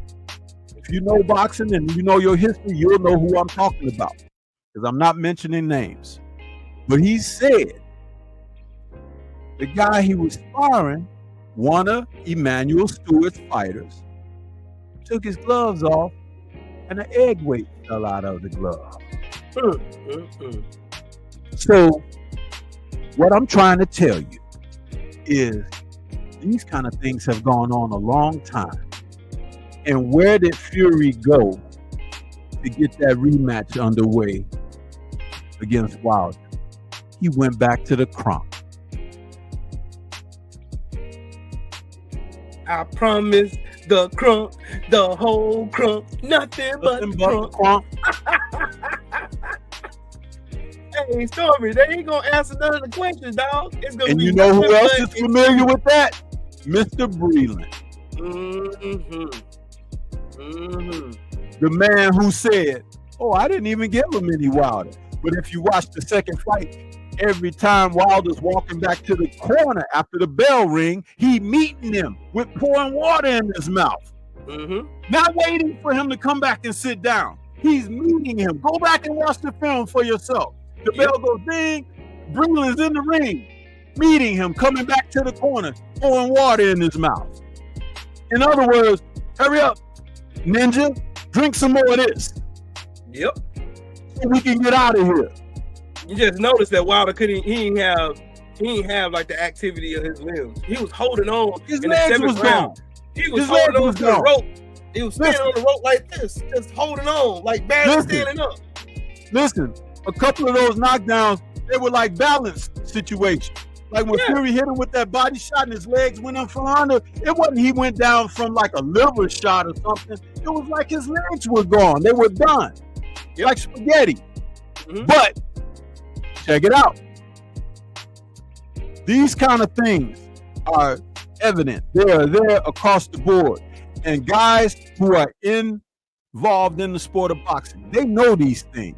Yep. But there's the whole thing about professional boxing, whether you've been a coach, trainer, you're kind of limited in what you can actually say publicly and what you can't, because it's a fraternity. It's a brotherhood. Right.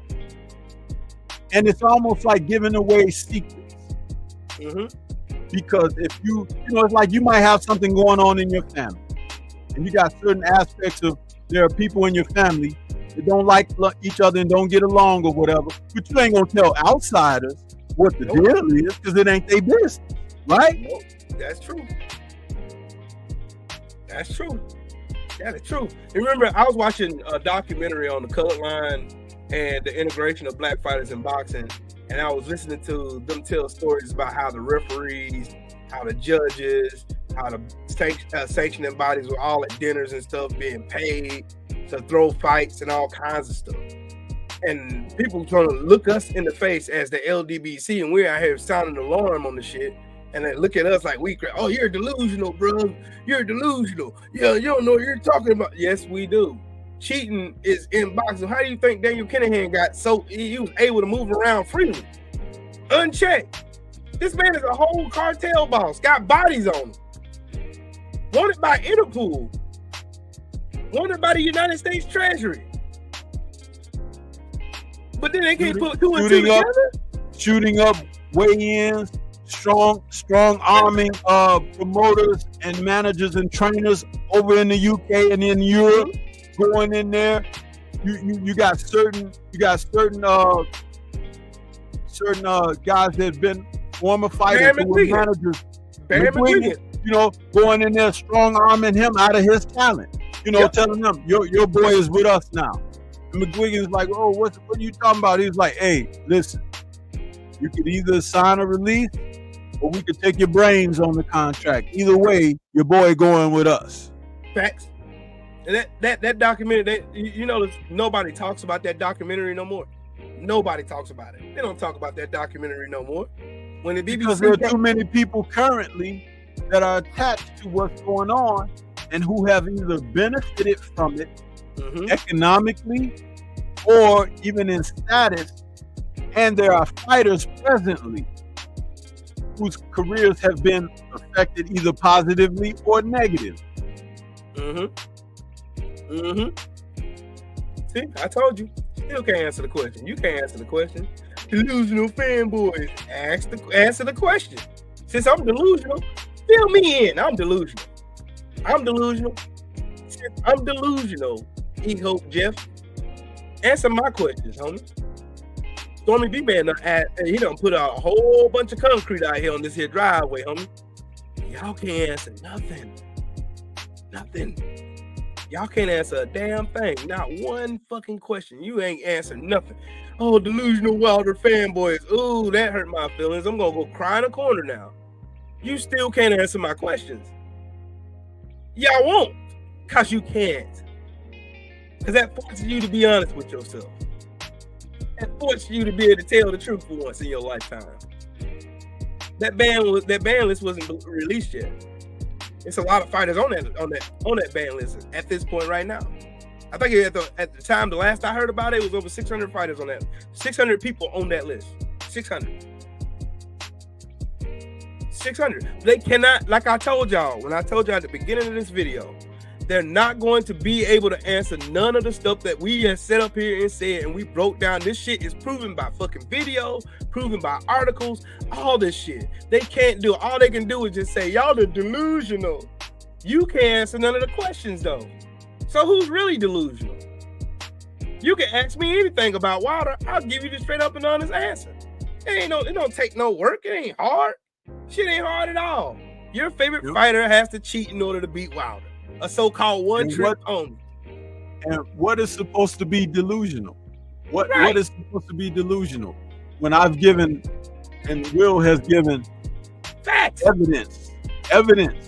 These are things that have transpired. Yep. It doesn't. Your feelings don't count. They don't. Well, what counts is what history. And there's that. History. Yep. And there's that. But we lying though, Stormy. We're delusional. We're delusional. We're the delusional ones, and we have the evidence right here on the screen. You can see it for yourself. It's right there. It's literally right here in your face. Right here in your face. What is this? Hold on. That's Lion Garcia. Lion Garcia again. I got more stuff on here. I'm gonna see if I can go dig through all of my old files on here. Cause yeah, they can't answer none of the questions at all. They can't answer none of this stuff. None of it. Not damn bit of it. They ain't answered one. Not one. That's proof of me asking these questions years ago. You know what I like in that type of behavior too? It's like you ever go to the store and you could look at somebody that's in the store and you like, man, that sucker need a bath. Right. You walk past them and you can smell their hair, like they ain't shampooed their hair or whatever. But they in the grocery store, but they not in the aisle to buy the body products. Soap, shampoo, toothpaste. Right. They passing all of that shit up. But they buying 6 or 7 packs of pork chops and neck bones and stuff like that. And then when you get to the checkout line, you're looking at them sideways like, mother. It's like, yeah, that's delusional, huh? You need some of them personal products, man. Hey, this shit is funny, dog. I can understand. Look, Stormy, if we were sitting up here just making up shit, trying to protect Wilder, if we was doing that, then that's one thing. That's delusion right there. That's delusion. You know what I mean? That's delusion right there, incarnate right there. I have not one time. Everything I said was supported by facts, articles, videos, everything underneath the sun. There ain't none of these people in here that can go against nothing that I said through this whole video, and I've been up here almost 2 hours. Not one person in the chat has answered none of the questions I've asked. Not now. And matter of fact, my video from last year is still up, and they still ain't answered those questions. They can't name a fight where Tyson Fury's gloves look the same in. They can't name another fight where Tyson Fury fought in and his glove was flopping around. They can't answer the fact that while he was wearing those Pathin sport gloves in all 3 Wilder fights, he wasn't wearing them against Francis Ngannou. He wasn't wearing them against Dillian White. But somehow, some way, when it's dealing with Deontay Wilder, it doesn't matter. All facts go out the window then, and we're delusional. And how about they can't prove I'm delusional? The other little snide things that they did, like, first of all, we weren't watching it for the first fight with Wilder and Fury, but they stuck Jack Reese in there. And what did he famously say after that fight? He said, I thought I did what was for the greater good of boxing. You're supposed to be officiating a fight. You ain't supposed to be worried about what's for the greater good of boxing. That's kind of like angle, if you ask me. Then in the third fight, that referee Ortiz, he was supposed to be the referee, and then they switched it to your boy Mora, Yeah, Mora, Mr. WBC himself, who had a working relationship in history going all the way back to what's his name? Soulman's dad. Huh? And we saw these things. Angles. I'm about to bury a troll real quick. It's easy, bruh. This shit is easy as hell, dog. This shit is easy. This is easy work. This is easy. He did wear Patton sports gloves. You get he wear Patton sports gloves. Okay. Okay. My BFTB hat. Yeah. When you get him up against the ropes, make sure you go to the body. Yep. Go to the body because they don't like it in the gut. Hey, there you go. There you go. There's the gloves he's wearing. Those gloves look familiar to the same. Do they look the same? Hold on. Let me do this. Let me do this way so we can go bam that way. Okay. So there's the fight against Tyson Fury against Dillian White, but those gloves does not look like those gloves. Those are horsehair gloves. And I'm gonna say this on behalf of Dillian White. I don't care for Dillian White. Nope. But Fury should have been penalized a foul because when he hit him, he shoved him to the canvas. Like that? He shoved him. With both gloves. He didn't knock him down from the punch. He shoved him down. And the referee never picked up on that at all. He never the shove came after the punch. Good job, dumbass. You made yourself look stupid. Fabian Warden. You're the next contestant on Who is a Dumbass today. Again, I say, which fight did Tyson Fury wear those same gloves? Was it Dillian White? Was it in this fight right here? Did he wear those same green Patton Sport horsehair gloves against Ngannou when he was laying down on the those aren't the same. I'll be goddamn. Jesus, they don't look like those gloves, do it? They don't look like those gloves. They don't look. I could have sworn. Y'all said he wore the same. You look stupid. You look stupid. You look stupid. You look stupid. Congratulations for being the dumbass of the day, sir. Thank you. Again, I'm going to go right back to my point again. Y'all can't answer shit. Because you know why? The truth always makes y'all look stupid as fuck. Y'all look stupid. You look dumb. You just came in here because you thought you were going to get an argument. You can't answer nothing I said. You or anybody else coming in here trolling. Y'all can't answer shit. You can't. Hell, let me turn this shit up on AJ. Since y'all say AJ's a better boxer than Deontay Wilder, why hasn't he fought Wilder yet? Why did he turn down $50 million? Why, when he had the opportunity, he was sitting right directly beside Deontay Wilder, he didn't utter that man's name one time? Oh, my microphone must not be working, though, Stormy. It must not be working. Boy had doo-doo all in his pants when he was all near Wilder the whole time. He was off his normal square. He wasn't confident or anything. Look at that look at him over there. He glaring at Wilder, by the way, during that time, sitting on that dais. But I'm gonna tell you something. Wilder didn't go over there with a mean bone in his body. He was greeting everybody, dapping everybody. He was like, "Hey, let's get this promotion on." You know, which shows psychologically where some of the guys are. And it's unfortunate. Guys like Big Baby Miller, they weren't there psychologically. He was on something, and that's why he got done like he got done by Dubois. And shouts out to Dubois for handling it and growing up and becoming a real heavyweight contender in that fight. Because when he realized that maybe I could win this, he took it away from Miller, and then he stopped him. See, stopping somebody is very important. You don't just accept winning, getting denied. You go out there to try to make sure you put a stamp on your victory. And that's what Dubois did. He gained something in that fight. Now, let's just say it like this. If he had that fight before the Usyk fight, he beat Usyk easy because he learned something in the Usyk fight.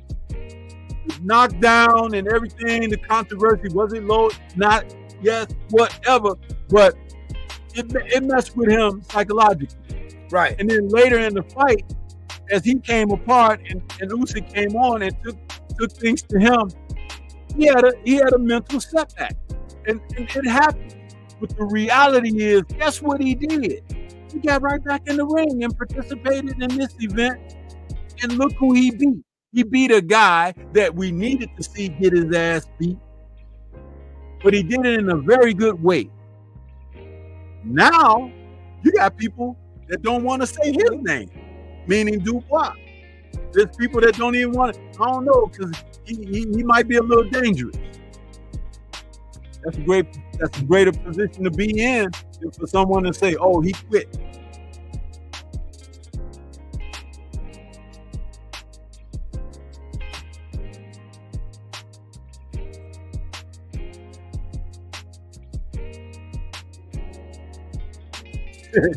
You there, Will?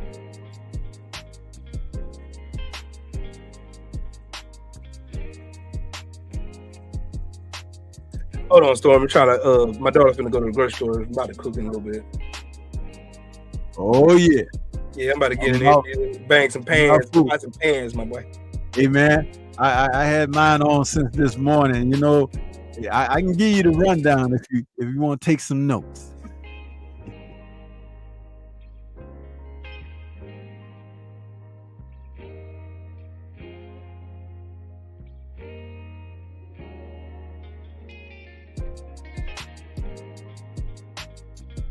Hey, Storm, man, I got a question for you, man. Sorry about that. I seen this troll over on 78's page. Get this goofball up out of here. Joseph Parker's Wilder's daddy. Look, and the Joseph Parker versus Deontay Wilder. Here's my opinion on that fight. I say Wilder beat himself more than Joseph Parker did. Not saying Joseph Parker didn't do his job, which he did. I think it was more on Wilder that the reason why that fight looked the way it did. It's almost like Wilder lost his timing. He couldn't get his punches together. It was just like all over the place. I say that I think it was more Wilder beating himself more than Joseph Parker was. That's me. That's my opinion.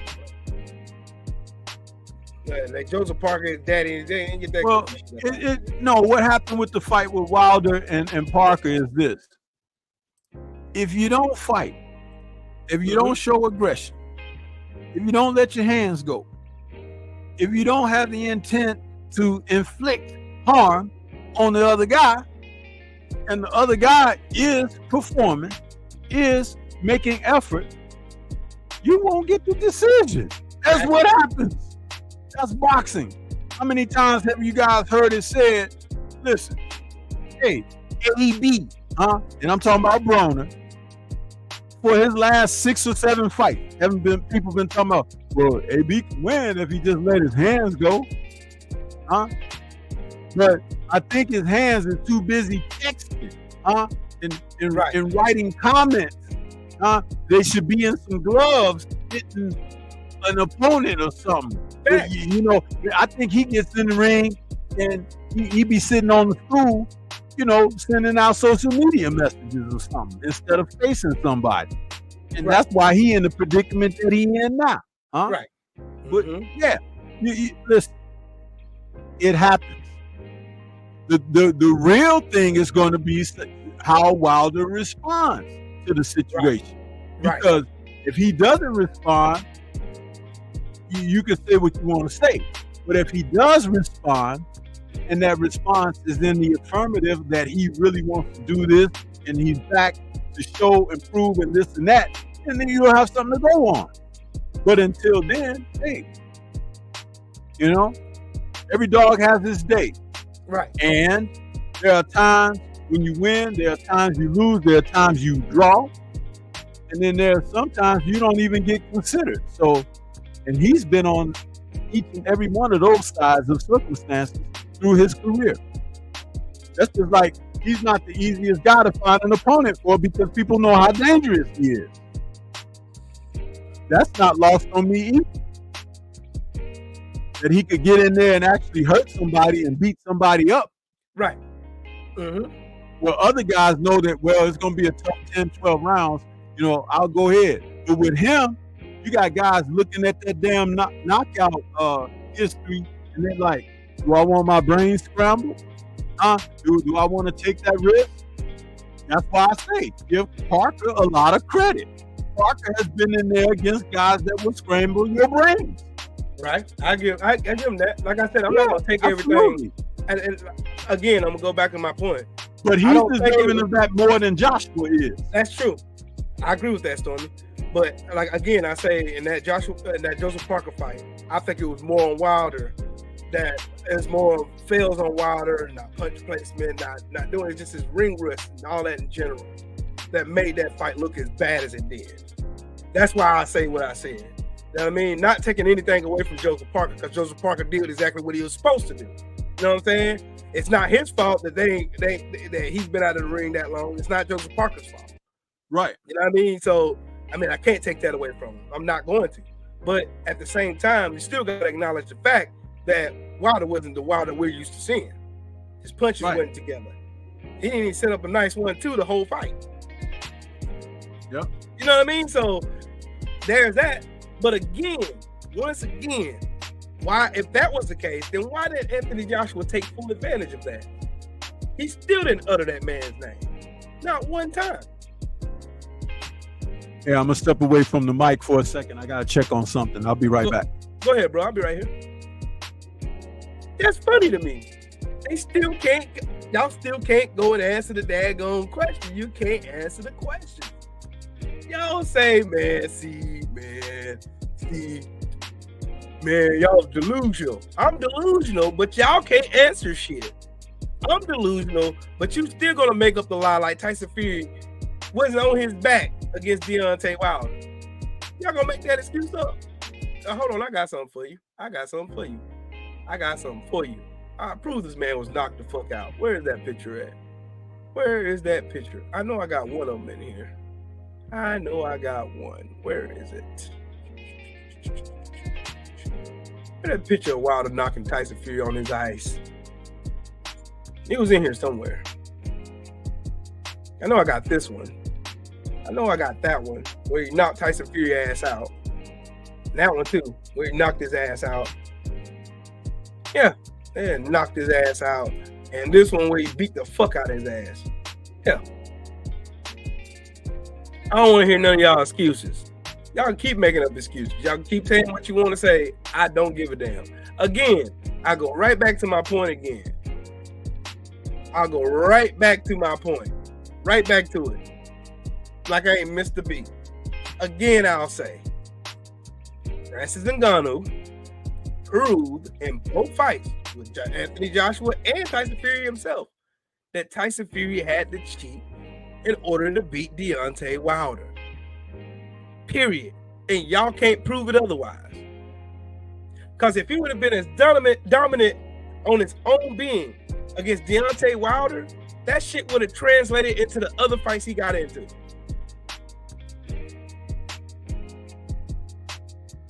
Don't believe me? Let me give you an example. Deontay Wilder knocked Dominic Breazeale's head into the 4th and 5th row. He also did the same shit with the same punch to Bermane Stiverne in the second fight. He did the same thing to Arthur Spilka. He did it to over 40 other people. So that wasn't just some cliche, goofy shit that Wilder had to cheat somebody in order to knock him out. That's just who Wilder is. But what y'all fail to realize, what y'all cannot do, y'all cannot prove nothing that I'm saying is false.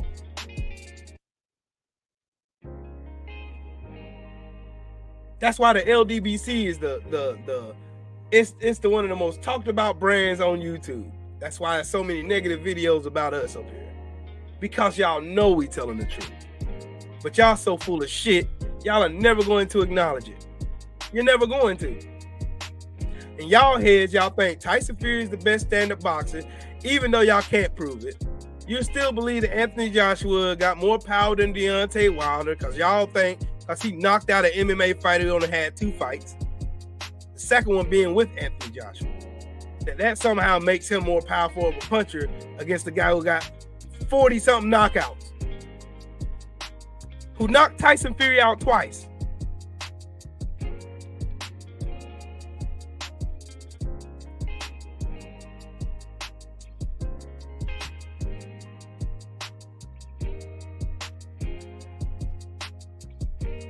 Can y'all argue with me? You can't. You can't. You can't.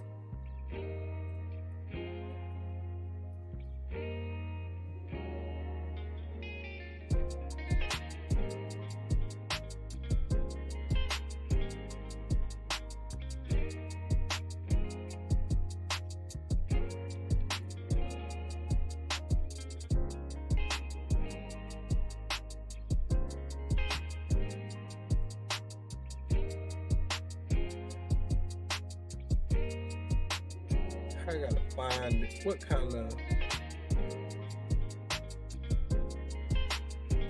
There it is. Hold on, y'all. I gotta send this to my daughter.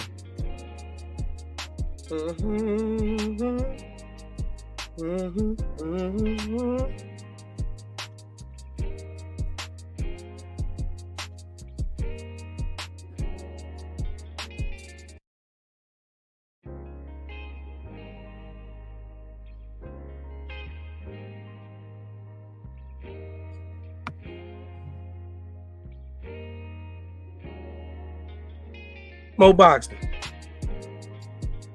Again, you can keep making excuses all you want to. You yourself still ain't answered none of my questions either.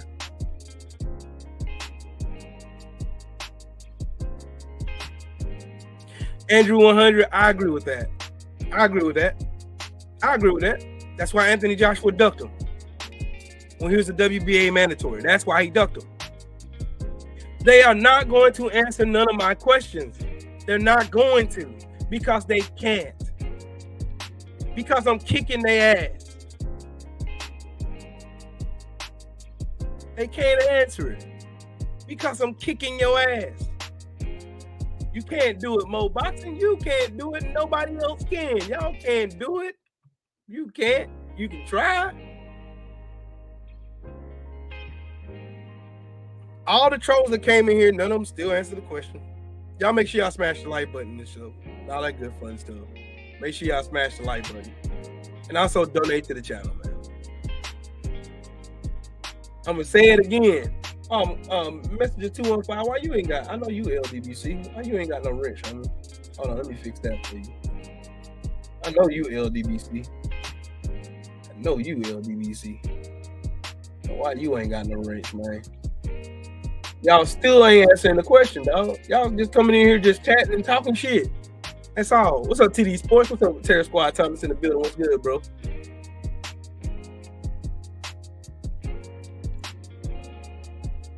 You ain't Okay, life I'm back, bro. Dave Allen. Okay, Mo Boxing. Then why did Anthony Joshua duck him when Louis King Kong Ortiz was the WBA mandatory then? Since he went life and death with Dave Allen.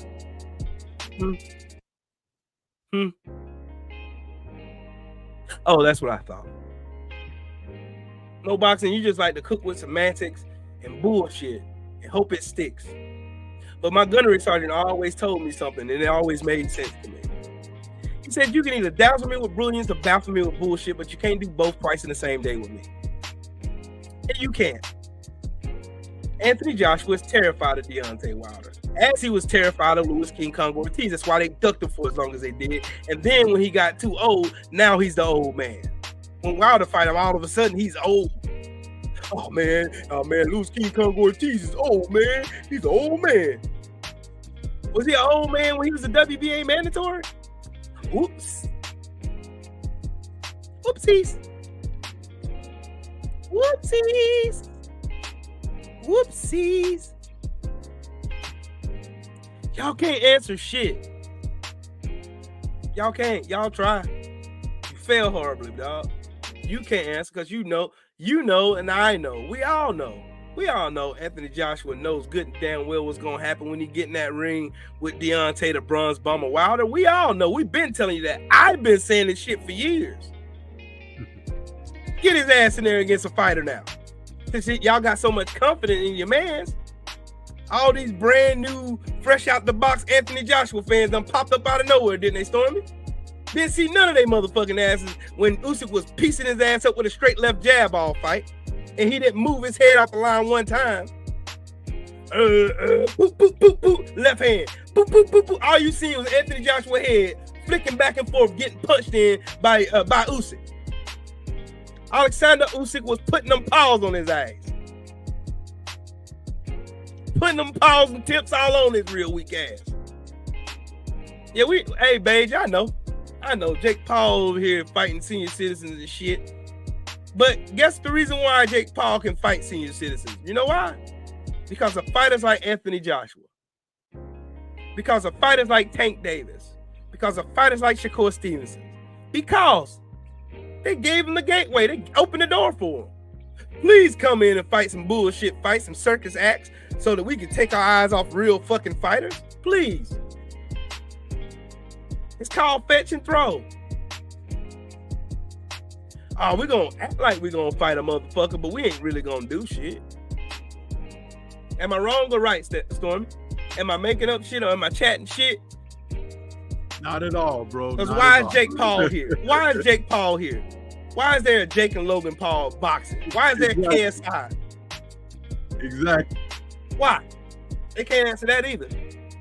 And I just told you why there's a Jake Paul. I told you why there's a Logan Paul. I told you why there's a KSI there. That's the reason why. Because your favorite fighters are a bunch of bitches that's going to keep ducking competition because they're afraid to lose that O. Meanwhile, Wilder don't give a fuck about losing his O. He never cared about it. He cares about legacy. That's why I fuck with him.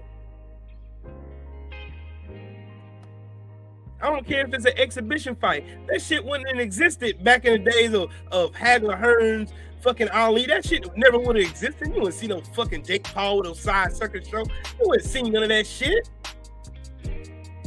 You wouldn't have seen that shit in the days of Winky Wright. You wouldn't have seen that shit. And Roy Jones was out here knocking motherfuckers' heads off. You wouldn't have seen none of that shit because I was around watching boxing then. You ain't seen this shit. This shit came about because your favorite fighters are out here ducking and dodging and doing all kind of other bullshit. And then they open the door for Jake Paul, Logan Paul, and KSI to come out here and put on these so-called exhibition fights. And you get these greedy-ass marketing companies come out here, like Triller, come out here marketing these goofy-ass fights. And goofball fucking casuals are going to pay for it because they too stupid to realize they ain't real boxing. It's a fucking WWE match. Hulkamania, running wild on you.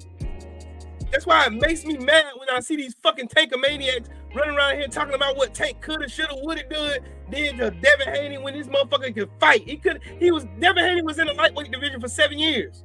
He had all opportunity to fight Devin Haney then. Didn't take advantage of that shit then. And he was ace out the whole time. The fuck out of my face. You motherfucking weirdos are the reason why there's a Jake Paul. You motherfucking brand new out the box Anthony Joshua fans are a reason why there's a Jake Paul and Logan Paul now. Y'all are the reason that shit's here. Thank yourselves for it. Don't get mad at Jake Paul. I ain't mad at neither one of them. They took advantage of it and making bukus of money doing it. And they're putting some fighters on while doing their clown shit. Oh, well, y'all don't give a fuck. I don't either. Hey, how come ain't nobody raised the question of why don't Tyson fight Wilder in an exhibition? Right in fucking Saudi Arabia. And the prince will pay for it. And you don't think that'll make a lot of money? It'll make a shit ton of money. A shit ton. You know it. I know it. We all know it. We know it. We all know this shit. Stormy, we know this shit. We know it. Evidence is on the wall. Shit gonna make money. Whatever the prince pays, he's gonna make that shit back. And listen, when it comes down to Floyd keep dipping his toe in there and these exhibitions. But listen, I don't want to hear from Floyd again unless he's getting his ass in the ring against Bud Crawford. Get your little bald head, fake hair, wig having, wearing ass in the ring with the best pound for pound fighter of today. Facts. And pass the damn baton. Stop BSing out there and get your butt in the ring with Bud Crawford. Stop playing these little women like hate games behind the scenes. Huh? With your knee-high jockey boot wearing ass. Get your ass in the ring against Bud, or we consider anything else a dud. Because you don't need to be out here. You don't need to be out here. Bud wants a big money fight. Get your black ass in the ring with Bud. Floyd, you the TBE, right? Well, we call it, DOA if you find your ass in there with this man, because you know he the real deal. That's why you don't want to get in there. That's why. Getting in there, fighting these novice fights, making millions and everything, having fight cards, getting in the way of other fighters who should be garnering the respect, the focus, and the limelight. You keep stepping out there. Look at me. Look at me. Let me see you step out there in front of Bud Crawford. I'm doing the fight. Like I said before, I'm the best that ever was, best that ever done it. Like I said before, when you fight Bud, I'm telling you, I said this on the video, but I'm saying it live on the air right now. But anytime you mention Floyd, I want to hear somebody say, fight Bud Crawford. You talking about fighting again? Fight Bud Crawford. You coming out there, you got something to say about Devin Haney? Fight Bud Crawford. That should be the response. Every time Floyd says something.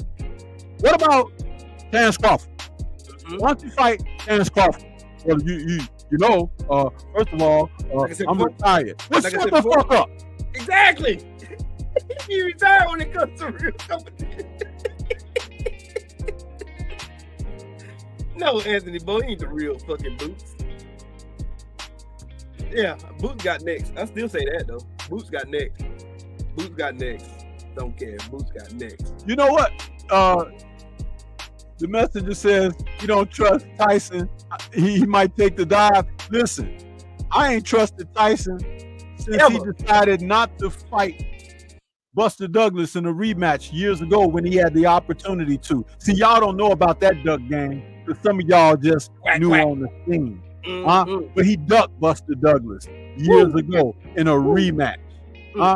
Yeah, and he thought better to get in trouble than to face Evander Holyfield, and go to jail. I'd rather go to jail than get in there with the real deal. Take his ass whooping.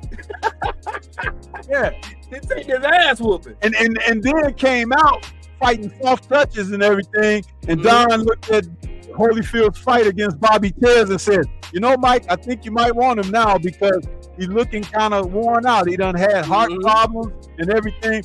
And Holyfield fought the fight of a career and whooped Mike Tyson's butt. Y'all God, Mike Tyson. So if he go in there and take a dive against Paul, let me tell you something. That's y'all God. And don't your God lay down his life for you? So think about it. It's a perfect metaphor, but I ain't going for it because that's all he know is the floor because he gets in there and he lays down. If anybody comes to throw down Iron Mike, or should we call them Rusty Iron, he lays down. Somebody go call Kevin McBride. Call Kevin McBride and say, "Hey man, we got a rematch on the table for you. How about that? Yeah. Boy, it get heavy in here. Get heavy in here, man. Yeah, I'll make them all mad. Make them all mad because they worship the wrong thing, man. Exactly. They worship the wrong thing. I keep saying it. But you know what? I also say everybody ain't gonna make it. Nope. That's what Sammy B man saying. They ain't going. Everybody ain't gonna make it. They ain't going, dog. They ain't going. Soulman done been up here 2 hours. Almost 2.5 hours. Still ain't got an answer. None of my questions yet. Me and you just been chopping it up and cooking all day. Ain't heard not one answer yet, big dog. You ain't gonna hear no answers, man. You ain't gonna hear no answers. You could never expect anything from the peanut gallery, Just a lot of shells, That's it. Right. Just a lot of shells. These people out here, man, and the funniest part of it all is this: no lies were told. Nope. During this entire, discussion. No lies. But we got people in their feelings, They in their feelings. They get emotional and everything. You know, they want to call you names. They want to say that you're delusional and things of that nature. But you know what? You can rest comfortably at night because you release truth into the universe. They the ones can't sleep at night, huh? They the ones can't rest, huh? Nervous. Let me go troll because I gotta fight back. Don't have to deal with that. This shit is terrible, man. It's terrible. It's really bad. It's really bad. It's terrible. It's terrible. It's terrible. Hot garbage, man. It is terrible. Joseph Townsend said he got ninjas telling him Lennox ducks Tyson. For real? I highlighted his comment. That shit's funny. You talking about this? I got smoke gonna duck Mike Tyson. Okay, all right. Hey, listen, I'm gonna check something on BoxRec real quick. I'm gonna make them really lose. You know, they're gonna lose their feelings on this one. Oh my Hold on, God. let me pull up something on BoxRec real quick. That shit is comedy. Check this out. Mike Tyson. Gonna punch him in on BoxRec. Cause I'm here. I can stand because I've been here. Mike Tyson back in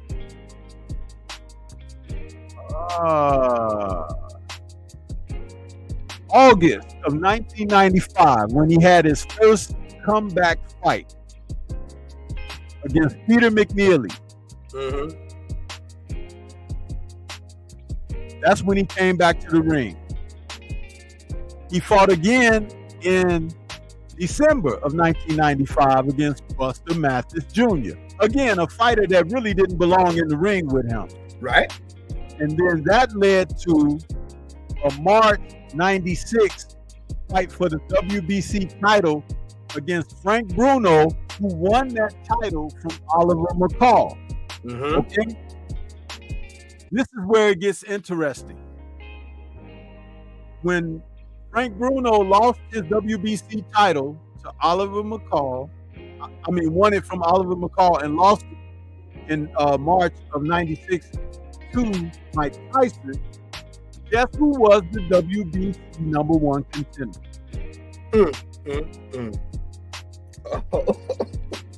Hello, Lennox Lewis. I ain't gonna get him to answer no more story. We know that. Now, check this out. So Lennox was like, I got next. Mike Tyson, in the words of my man, what's the brother name from The Wire, the cop, the detective say, that dude, when Lennox said, I got next, Mike was like, Mike gave up the WBC belt and went after Bruce Seldon's WBA belt in July of 1996. Lennox fought Oliver McCall for the WBC vacated title. And that's the famous fight that McCall had an emotional breakdown and cried and was disqualified in the fight. He was acting weird in that fight. The WBC champ all over again. Now, check this out though. Check this out. Mike, from 1996 all the way up until, I'm getting these dates, I'm putting them together, 2002, stayed the hell away from Lennox Lewis, and Lennox kept saying, come on, Mike, let's get it on. Come on, Mike, let's get it on. And don't forget, Mike went to jail a couple more times in that interim because he couldn't get right. So finally, in June of 2002, all the way from 1996 to 2002, finally Tyson gets in the ring with Lennox Lewis, who was the WBC, IBO, and IBF heavyweight champion. Okay? Now, he even lost a point in that fight in round 4 for pushing Tyson down to the canvas. Remember I talked about Tyson Fury pushing Dillian White down? You see, when you watch the sport of boxing, you realize that the only thing consistent is fights. The scenarios that can play out are not infinite, but they're such that you will revisit something again the more that you watch the sport. Because there is a limit to what can transpire outside of someone coming into the ring doing something stupid like fan man and all of that foolishness. But I pointed out those very factors because we have enough, like you and BFTB and some other brothers, y'all keep those receipts. You know? And you're very good at it. But see, me, my recollection of events of the fights and everything is not bad at all. That's why you don't fuck with them. Double check on the dates. But I wanted people to understand that if Lewis ducked Tyson, it's kind of hard to be ducking a guy when you got the belt and he ain't trying to fight you. Hey. But these dudes got another different variation of the word duck anyway. They just throw that word around all callous now.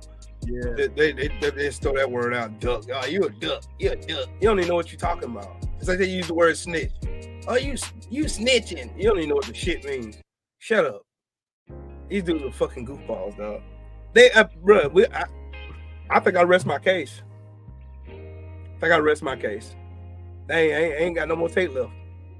I think I done drilled holes in all these narratives these dudes done came out here and said, Stormy. And I came out here saying the same old weird goofy shit for the longest. And I just killed it all in this video. Again. Yeah. They can't answer none of my questions. None of them.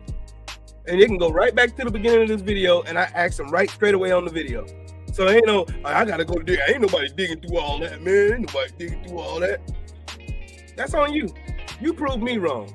I stood on business and said what I said. I said what I said. Francis Ngannou proved, yet again, Tyson Fury had to go to great lengths to cheat Deontay Wilder in order to beat him. Anthony Joshua proved that he was ducking the shit out of Wilder. And he still is.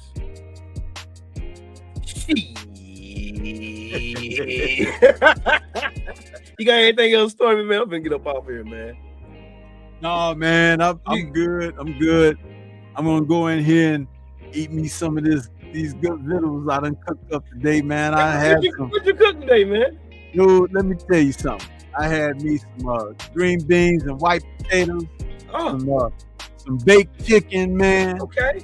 And got a little cornbread. Ain't nothing wrong with that. Ain't nothing wrong with that at all, Jack. I'm about to make some salmon croquettes. Some grits, and some eggs. Probably like a breakfast thing because I like salmon croquettes and grits. That's what I like. Yes, sir. That sounds good. Like salmon croquettes. I got meat hanging out my mouth and want something off of your plate. Sounds good. Hey, my salmon croquettes are unmatched too, man. They are unmatched. And oh yeah, while y'all in here, make sure that you go to the Eventbrite site and make sure y'all get y'all tickets for the LDBC meet and greet. Make sure you get your tickets. Cause I'm gonna be there. You gonna see me, Real Will, live and in person. Yeah, it's gonna be dope too. So yeah, man. Make sure y'all go and click. It's on the Generals Community tab on this page. Go on this Community tab on this page, and it's right there. You can click the link, and you can get the tickets for the LDBC meet and greet. I already bought my tickets, and I'm part of the planning committee anyway. So yeah. Go ahead and do your thing. Make sure y'all go and get your tickets and all that good stuff. Cause I hope to see all you guys there. I really do. I want to see. It's gonna be a great time. I'm just gonna go ahead and warn y'all now. It's gonna be a phenomenal time. We're gonna have time. It's gonna be worth it. So Hey, do y'all thing. But anyways, I know if it ain't Trill, it ain't me. I am the LDBC number 59. Get ready to get left behind. And shout out to my brothers who shared the panel, the OG Mr. Munt, and my brother from another mother, my big brother, the OG, the sensei, the man who can't be fucked with when it comes to this boxing talk. God damn it. Stormy B-Man. You know what I'm saying? Y'all know what? Now y'all come back next Sunday. All right? And make sure y'all tune in to Drew Titan later on this evening. In the Queens of the Ring. Yeah. Make sure y'all support the LDBC broadcasting. You know what I'm talking about? Because we are the face of boxing when it comes to boxing media on this damn YouTube thing. You feel me? All right? Y'all be smooth, man. You know it ain't what you say, it's what you do that defines who you are, so judge accordingly. I'll holler at y'all on the next go round. I'm about to go ahead and cook it up for the family and shit so we can go ahead and get eaten. I can lay down. I'll holler at y'all on this good old Leap Forward Sunday. I lost an hour of sleep and I'm tired. I'll holler at y'all later, man. Peace and blessings to everybody. Y'all be good. Be smooth. All right? Go.